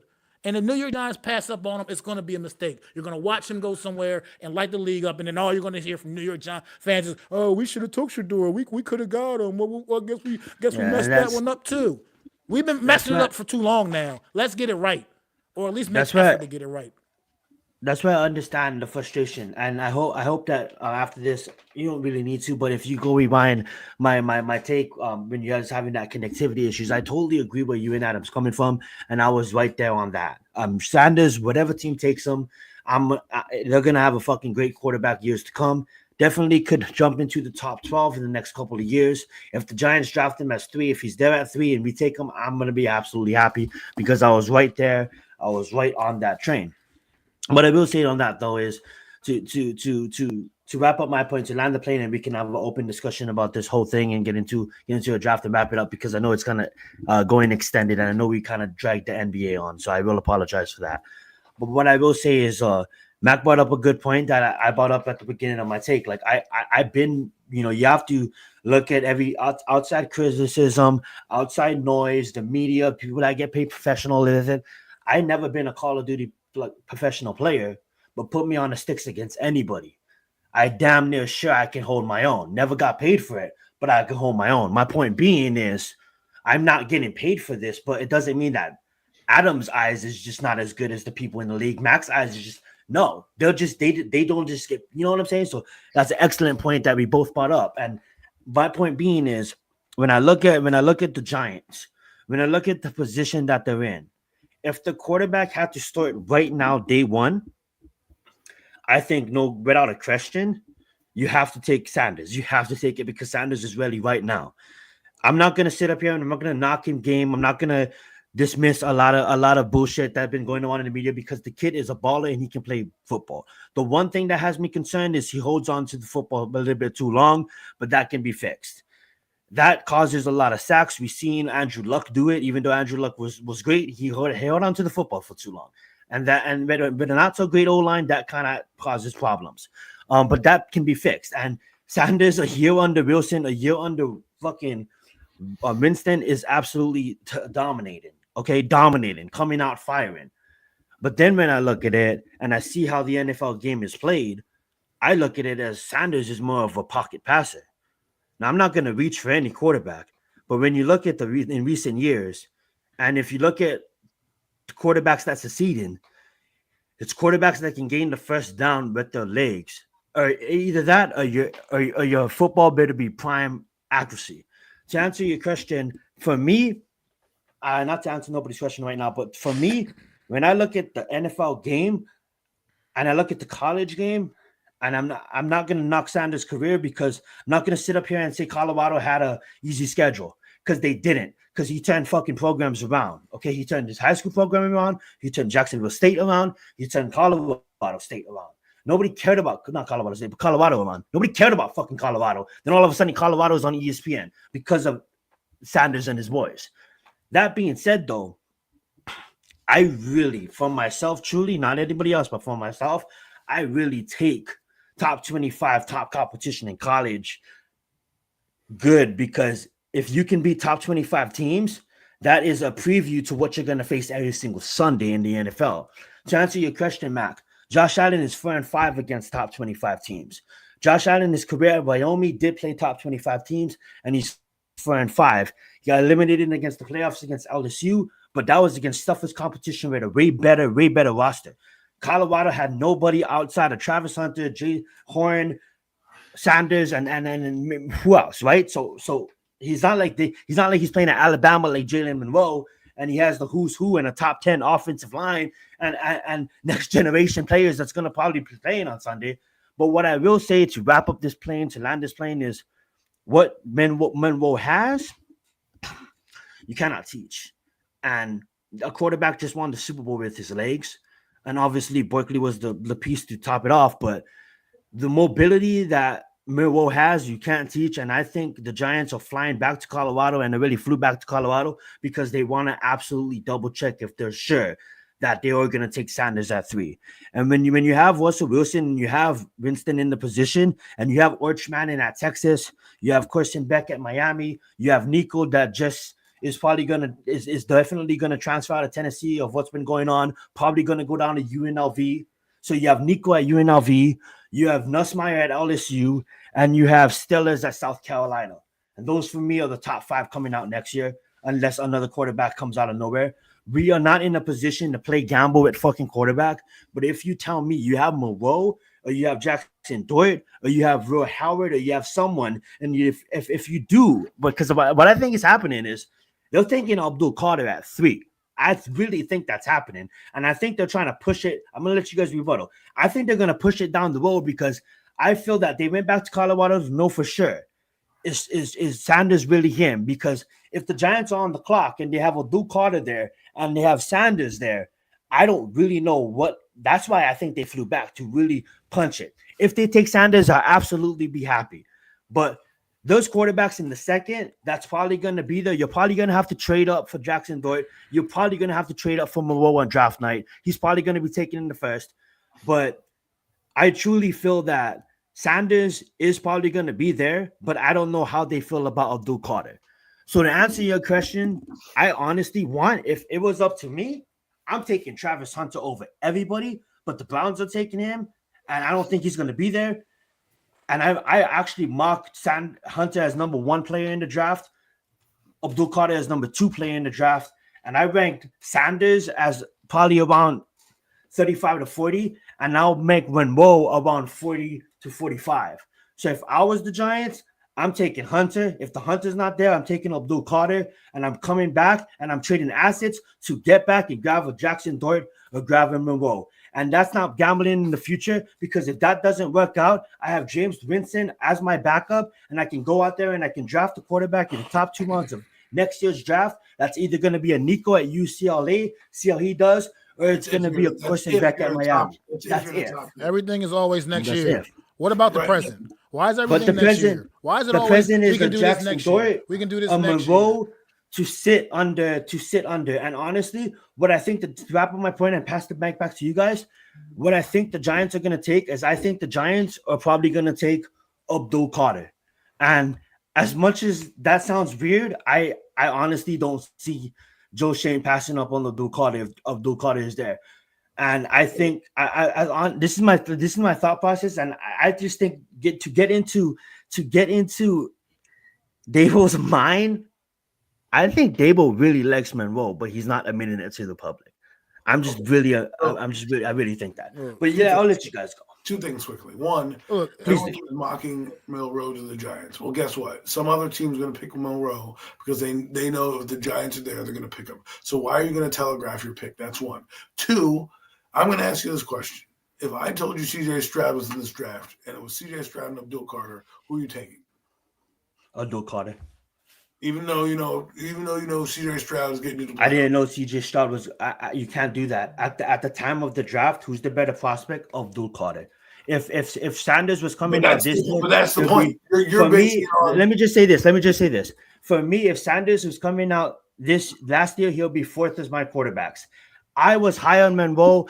You can rewind history. It's not me being recent. I was high on Monroe since the fucking day one of the college football season. I was high on Monroe. I literally, if you go back and rewind the tape, it. I wanted to take Monroe at fucking 3. That's I want to take Monroe at 1. But I'm just saying. But continue. If you want to take Monroe at 3, fine. I don't want to now. I don't want to now. My point being is this: if you told me I have C.J. Stroud and he's going to get me to the playoffs, I'm taking C.J. Stroud all day, every day.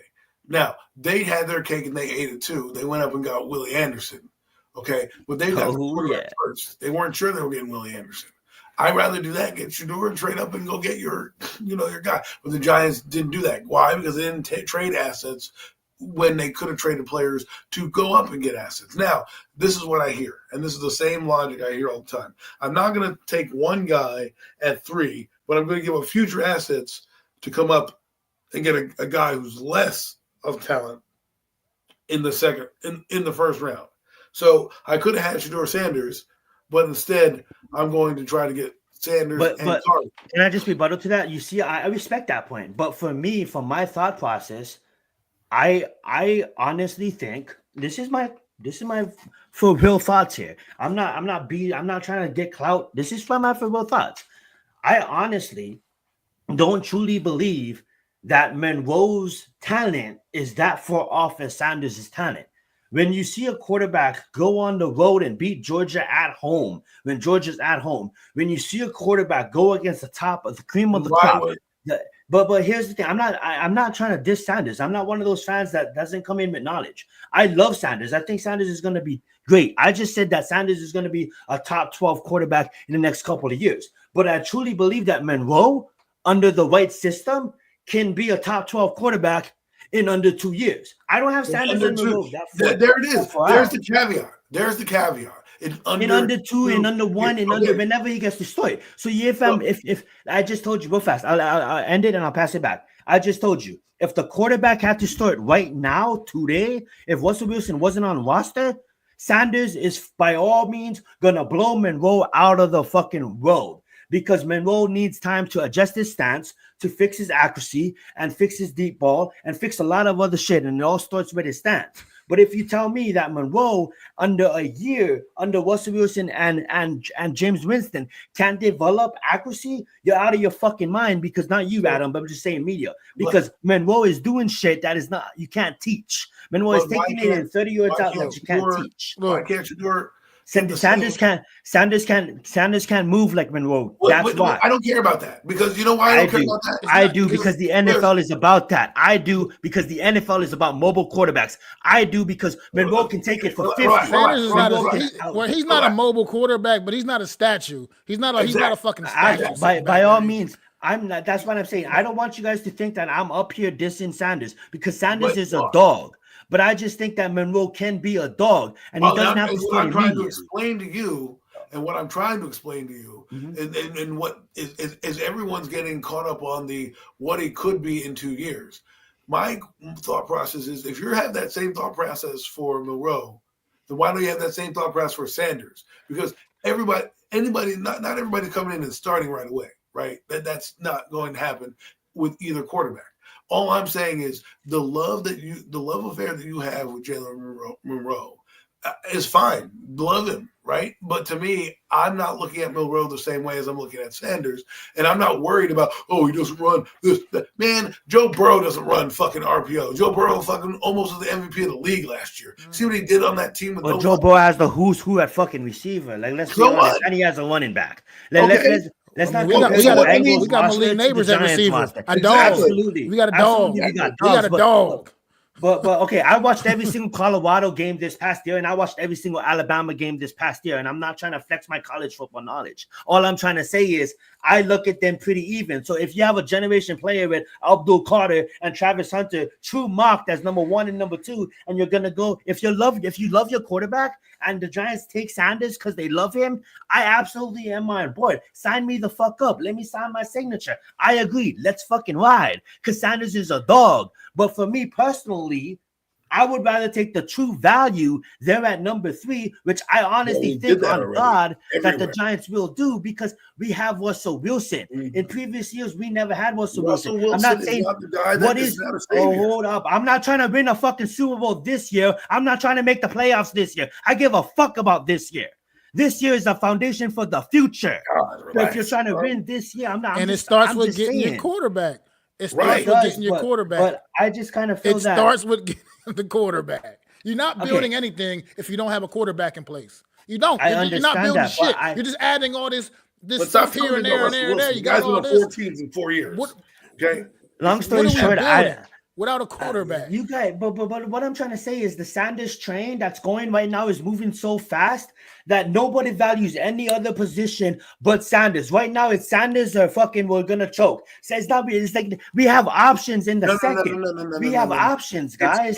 It's we've taken the generational tackle. We've taken the generational defensive end. We've taken the other generational tackle. We've taken the generational receiver. We passed on 3 other quarterbacks this past season. We haven't taken a quarterback in 6 years. I don't need to take a Abdul Carter. I had Azeez Ojulari on here. I could have signed that motherfucker. Okay, you can tell me guys are generational. I give you Myles Garrett at the beginning of this. Myles Garrett's done nothing. What did he do for the Browns last year? That team had no quarterback and couldn't move the fucking football. They went 3-14. That guy had 14 sacks. It looked great. We had Malik Neighbors last year. We won 3 games. We couldn't function on offense. We couldn't do a damn thing correct.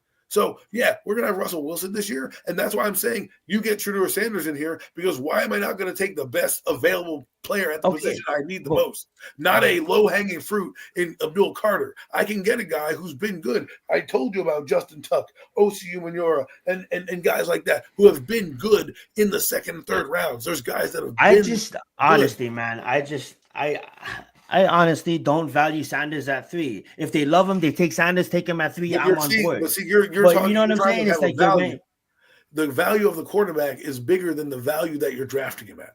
That is where people lose me with this value piece. Because if you put Abdul Carter in every draft against a lot of these quarterback prospects, guess what? He's going to be better than a lot of these quarterback prospects that came out last year. But you know what they did last year? Those teams, they said, we need a quarterback. We're going to take one here now because that's where we are. He may not be number 1 on our board, on our big board, but we know that he's the number 1 quarterback, and that's what we need, right? Cam Ward, if he's sitting there and you have Abdul Carter, I'm taking Cam Ward because I know what Cam Ward can do. But that's what I'm saying. If Cam Ward's there, you taking Cam Ward, because I truly, now that I went back and I looked, I wasn't so high on Cam Ward. But when you look at it and you see that zip in the guy's hand, like, I'm not knocking Sanders because I just said that Sanders is going to be a dog.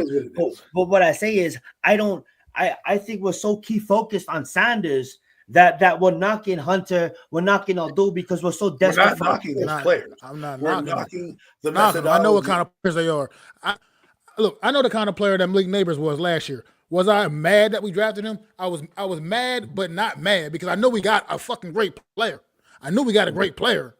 Exactly. But I know this team had a bigger need. And there were some capable guys out there available, one of which damn near won the Rookie of the Year, by the way, and Bo Nix, a guy that, as we know from Premium Takes episodes from a year ago, Mac the Giants fan was quite high on. Bo Nix. That the experts were saying, I don't think Bo Nix is he's not going to translate to the league too well. I don't think he's going to be a good NFL quarterback. Well, good thing Denver Broncos didn't listen to the fucking experts. Trade up back in the first round, got there or traded down earlier, and got their fucking guy. They were at 12, and they picked him. You know why? Because they said it was going to be a second-round pick. They didn't have a second-round pick. So they said, fuck it. We know it might be a reach, but we're going to take this guy anyways, even though there were great players on the fucking board at that time. And last year's draft had a lot of good players. And had it not been for Jaden Daniels, he would have been Rookie of the fucking Year. If had it not been for Jaden, he'd have been Rookie of the Year. Had it not been for Jaden Daniels. But I want you guys to see this, right? Like I'm on board. Like, trust me when I say this. But what I think you guys are, I don't know if you guys are missing it. My point is I truly believe that there's quarterbacks that you can take. And I don't care about trading up, because there's quarterbacks that you can take in the second that if they have to start immediately, it would be a problem. But they don't. That's the thing. The rate of the second round picks is a lot lower than the first. I just told you at the beginning of this that 25 teams in the NFL have a first round quarterback problem. And I understand but what I'm getting from this is you guys have Cam Ward, you guys have Sanders, and there's a fucking drop off. With me, I see Cam Ward at the top. I see Sanders and Monroe basically on even. And then I have Jackson Dart underneath them, and then there's a drop off. That's me the bring way it I up. see my quarterbacks. If you like Go right Jalen ahead. Milroe at 3, you take him at fucking 3. I don't care if he's ranked on I the wouldn't board. take him. It doesn't matter to me. What I think is dumb is risking trying to get Jalen Milroe back up in the draft, especially now that there are a lot more teams that want him. We want to sit here and say, well, I don't want to take the quarterback here that I need. I'm going to wait back and try to trade back up. That's a good in point. spots Yeah, that's a to stupid. try I to don't think make like it that. Yeah. get a Jalen Milroe. That's where you lose me, because when that happens, the Giants tried to do that with Michael Penix Jr. Guess what happened? Atlanta said, fuck that idea. Fuck that idea, right? What if Pittsburgh goes, you know what? Fuck that Milroe idea, and the Saints take the dart. Fuck that idea. Then I'm left with Tyler Show on the board, who's not even as good as Sanders. So my point is if you believe in taking Milroe or you believe in taking Sanders, but you don't want to value them, then trade the fuck out, get a few fucking picks, and pick the guy later if he's still on the fucking board. What I don't want to see is us pass on Sanders, right? Try to do this jiggy Jew to get fucking Milroe, miss out on him, end up with fucking Tyler Shuck. I come to find out that fucking Sanders, who goes to New Orleans with Kellen Moore in the dome, is tearing it up. And I'm sitting here with my thumb up my ass, hoping that Tyler Shuck doesn't get injured or throw a fucking interception, because we decided to go for the lesser prospect and get cute with it. That's what I'm tired of getting cute. I understand what Carter brings to the table. He could be a Hall of Famer. He could be. I don't know. He could also be Chase fucking Young or Vic fucking Beasley and be a bust. Right? He's already coming in injured. The guy's got injured foot and an injured shoulder. But hey, that's fine. Injured players don't get injured. Ask Chase Young that. Okay, because they stay injured in the NFL as well. My point has nothing to do with the player Carter. My point is the philosophy. Is we've avoided the position every year for the last 6 years, whether it's round 1 or round 7. And we're supposed to believe Brian Dable's a fucking guru of quarterbacks. So if he comes in and he raises his hand and says, I think Shedeur Sanders is good, and Joe Shane goes, well, I'm going to take a dual Carter because I'm fucking Joe Shane. Right? Don't worry. Yeah. Hold on. Don't worry. I can call Denver, who says, I can trade up to 20. Denver goes, you know what? Fuck you. I like the fucking guy on my board. I don't want to miss him. Go fuck yourself. So then, Pittsburgh takes the quarterback we want. And then fucking 26, the Rams go, you know what, Tyler Shuck, we might want to take him, whoever. And then you're stuck there with your fucking foot up your ass trying to get another quarterback. And then you're trying to sell me on Quinn Ewers or this guy or that guy. Don't get me wrong. I think these quarterbacks, like you said, with development can be starters. For the Giants, they don't have that luxury. They don't have 2 years to wait for Milroe. They don't have this year. If this year goes bad, and I have to look at Milroe, and you don't believe that he's good, and I have to put in Winston over Milroe, or as opposed to Sanders, you're getting fired either way, but that's an indictment on you. When I know that Sanders can come in and play probably 8 games if I wanted him to. Well, I truly believe that in to answer that question, because that's not the point I was going to make. But if you really want me to show you my value on Monroe, I think week 11, week 13, if God forbid if Russell goes down, I think Monroe can come in and finish the season. I really do, because he can get a first down with his legs. You know what I'm saying? They can do packages with Monroe. Justin Fields. But here's the thing. I look at it too. You brought up a good point. And then I just drew a blank. But that being said, though, like, can I say something about that Milroe point? Go ahead, Matt. Before you go with the Milroe point. So late in the season, Russell Wilson goes down, whatever. Maybe it's issue with Winston too or something. We have Milroe. We got to throw Milroe in out there. Okay, Milroe, young man, accuracy issues is one of his big things, one of his big flaws on his thing on his sheet. Accuracy issues. Okay, come out there in the swirling winds of MetLife Stadium in November, December weather, and Milroe is going to come out there and that's going to be a recipe for success. Do you think? I mean, I just don't see it. I honestly, Mac, you want me to be completely honest with you? Monroe is a better athlete than Daniel Jones would ever wish to be. And Monroe can make NFL throws. So if you ask Monroe to go out there and throw it to Malik Neighbors on the slant, he's gonna get the ball. This accuracy shit was all fucking drew up by the media. And if you're not forgetting, I'm not saying Alabama had a bad team, because Alabama had a good team, but it's not like Alabama had the best team. And it's not like Jalen Monroe didn't go out there and smash competition when he's supposed to smash, throwing 4 touchdowns against non-SEC opponents, and then when he matched up against SEC opponents, then obviously it kind of showed. But when the accuracy comes down to place, this guy can throw the football. He can do it at the NFL level. It's just that he needs to improve his stance. But he's already, if Monroe gets drafted right now, he's already a top 27, a top 28. He's not going to be 32. There's a lot of there's 4 or 5 quarterbacks right now that's playing as a starters in the league today that Monroe can outperform on a week-to-week basis on Sunday. Because of that SEC experience. And I'm not gonna sit up here and talk about Sanders because Sanders is a dog. I seen when his best two, Horn and Hunter ran out, and Sanders drove the ball 92 fucking yards and got a touchdown against a top team. So I'm not gonna act like Sanders can't do it. And I respect you guys' opinion, but I honestly forgot the point I was going to make, and it is kind of running a little bit late, but I want to get you guys' final thoughts because I think we made a lot of great points. Yeah. I played devil advocate tonight, and trust me when I say this, for the length of this draft process, up until probably a couple of weeks ago, I wanted Sanders. Me and Adam used to talk on the phone all the time, and I was Sanders born. But honestly, I kind of flipped over. Something has me thinking. If you ask me, maybe the Giants take Sanders at 3, and I'll be absolutely ecstatic. One of them 3, all I know is we're going to come away with Sanders, Hunter, probably not Carter, but we're going to come away with one of them, and I'm happy because 3 is a great fucking spot to pick. But I do honestly, guys, I would love fucking Sanders at 3. I'm not going to sit up here and act like I wouldn't because the kid is a dog, and he certainly can play the position. And him under the tutorship of Russell Wilson and James Winston and so-called Guru, let's make it fucking happen, man. Let's make it fucking happen. That being said, though, final thoughts, and thank you guys so much for hanging with us tonight on a first edition back from a long time of the Premium Takes podcast. But go right ahead, Adam, final thoughts, and then pass it over to Mac to get his final thoughts and end the show. Thank you guys so much. My final thoughts are welcome back. Enjoy the summer purge of sports. But Giants, here's my PSA to you. Do the right thing. We've sat here for 6 years watching the worst quarterback play in Giants land for a long time. You need a little juice in this franchise. We've already drafted the toys. You have to, when your parents have to tell you no, you can't get a toy this year. Guess what? You can't get a toy this year.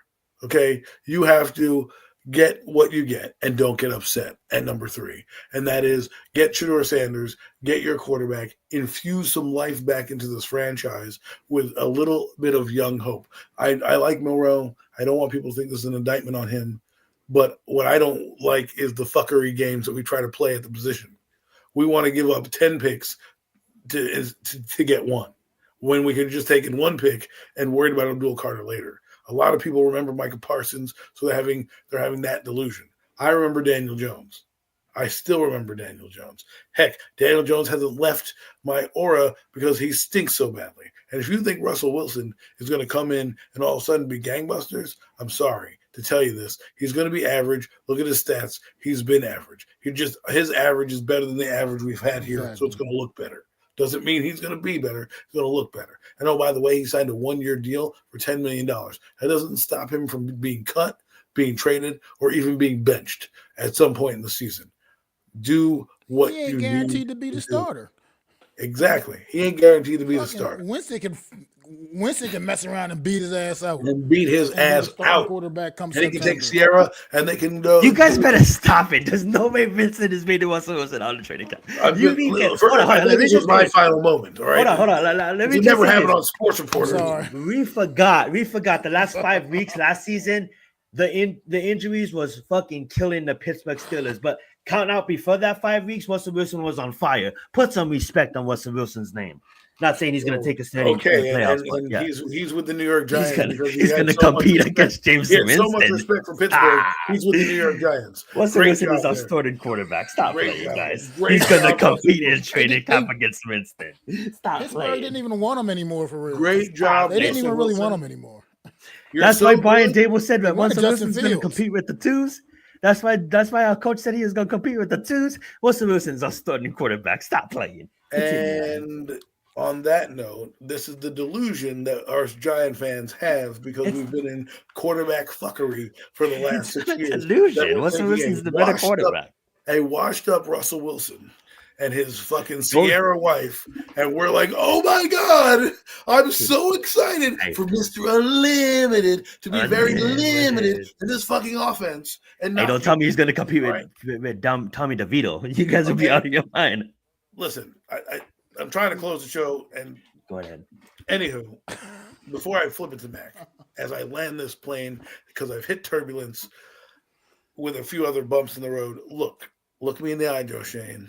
You want me to forgive all your shit that you've done? Because I don't forget it. I got a laundry list. Just because you have one good draft and a decent free agency, if you get this quarterback thing wrong, your ass is going to be the dumbest motherfucker on the planet. They're going to look at you like, hey, that guy Joe Shane, he doesn't really know anything. He's still sticking with the Buffalo logic. Hey, I drafted Josh Allen. Yeah, get out of here, bro. Make your legacy. Go get your quarterback. Don't fuck around. If you like Jackson Dart at 3, take him. You like Milroy at 3, take him. You don't get to get toys this Christmas, okay? You get Cole. Take that Cole and go. I'm out. Absolutely. Good stuff, Adam, man. Look, just don't fuck it up, New York Giants. You fucked it up last year. Yes and no, because like I said, Malik Neighbors is a great talent, but damn it. We could have had this quarterback issue addressed a season ago, and then this year could be worrying about the shiny toys. But no, you didn't go that route last year. Don't fuck it up. Shador's sitting there at number 3. Pick him. Don't overthink it. You grab him. You just grab him. And that's all I got to say about that. I'm not saying nothing else about that shit. I'm done. Russell Wilson, he's not the guy he was in Seattle. Zion, look, I get it. He's an upgrade from what we had a year ago. But let's face it, what we had a year ago, I wasn't saying he Drew was. Lock, I'm just saying Tommy DeVito, and Tim Boyle. So of course he's an upgrade. He's a big upgrade from that. He's a huge upgrade from that. Hey, I wasn't saying he was gonna be Seattle Russell Wilson. I was gonna say you guys can't be serious that he's gonna go out there and compete against James Winston. I love you, James Winston, but no, Russell Wilson's the starter. If I'm being fully candid about it, be honest. He's going to get the football first in spring. He'll get the football first. He'll have that opportunity initially to be the guy. But what I'm saying is, as things progress through training camp, who knows what could happen? And we're not going to act like Winston can't beat him the fuck out. I mean, let's face it. That's true. That's not to mention. Can you imagine Winston to Malik Neighbors? All Winston wants to do is hum the ball down the goddamn field. I mean, can you imagine this shit that could make? I want the post game pop off. The post game. I mean, man, God delivered me that touchdown to Malik Neighbors. I loved it. So good. So I mean, let's just understand. The New York Giants, granted, you upgraded the quarterback room from a year ago with the free agency so far, but you still need to think about the future, the long term. It's about long-term success. We're not expecting the Giants to be good this year or be great. We're not expecting to have some kind of like Washington type turnaround. That's not realistic. You know what I mean? But at the same time, put yourself in position for long-term success. That's all I'm really asking. You had, like I said, you had a golden opportunity a year ago. 6 quarterbacks go in the first round. 5 of those guys have proven to be worthy of those first round selections. And the other guy is going to get his opportunity this year. JJ wasn't built from New York. Look, so at the end of the day, let's you got to do what you got to do, man. And right now you got 2 quarterbacks that are surefire first round prospects in this draft. You most likely you have no shot at one of them, so take him off the board. Cam Ward's gone. Tennessee Titans. Forget about it. You know what I mean? You gotta take Shador at number 3. You have to. Unless Cleveland takes Shador, then fine. We're not reaching for any of the other guys at number 3 overall pick. You know what I mean? We're not reaching for any of those guys at number 3. But Shador, I think, is we want to keep calling him a reach at 3, which I think is asinine anyway. Fuck it. He's a safe reach to me, in my opinion, in my humblest of opinions. That's a fucking great that's my way to expert. put it. That's bomb. That's my expert. Bomb, yeah. That's you my love him, expert you take opinion on that. Yes, he's a safe reach. And just one more thing before we get up out of here, man. Real quick before I get up out of here. Shout out to my guys in New York Mets off to a have pretty decent start. Soto's bat ain't really warmed up quite yet, but I'm sure it's coming. You know what I mean? Pete Alonso off to a great start. New York Mets first place at NL East right now, man. Look, I'm happy what I'm seeing from the New York Mets at the very least. At least if I ain't got nothing else, I got the Mets looking like they're gonna give me a pretty good solid season and good year, man. And let's get after them teams in the NL West, which is on fire right now. That NL West division is absolutely nuts right now. 3 teams three teams right now would be leading the way in every other division in the National League, every other division in baseball, as a matter of fact. So their top three teams will be leading the way in every other division. So that's all I got to say about that, man. Baseball is off to a fun start. And NBA playoffs, if y'all into the NBA, enjoy. And shout out to University of Florida. We wasn't doing shows back a couple weeks back, but shout out to University of Florida getting that national championship Big as win, well. big win for It was Florida. a great national championship game. I wish I'd have got to see it, but had work to do, So, but it was a great game nonetheless. And that's all I got, man. Zion, what you got, bro? Nah, I just want to say thank you guys all for tuning in on a wonderful Friday afternoon. I know it's a change of day, but you guys still showed up, and I thank you guys for that. Chat, you guys are holding it down. No Mets was in the house.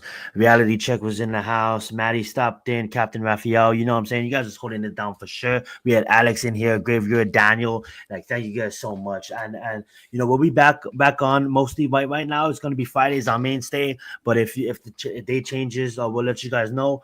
We'll definitely cover the playoffs next week, cover a little bit of MLB, get some talks for that, and for sure recap the first round of the draft. I know the draft will probably be going on as we're live, or we'll see what's going on with that. But we will give you guys the pick live if the draft is going on while we're live.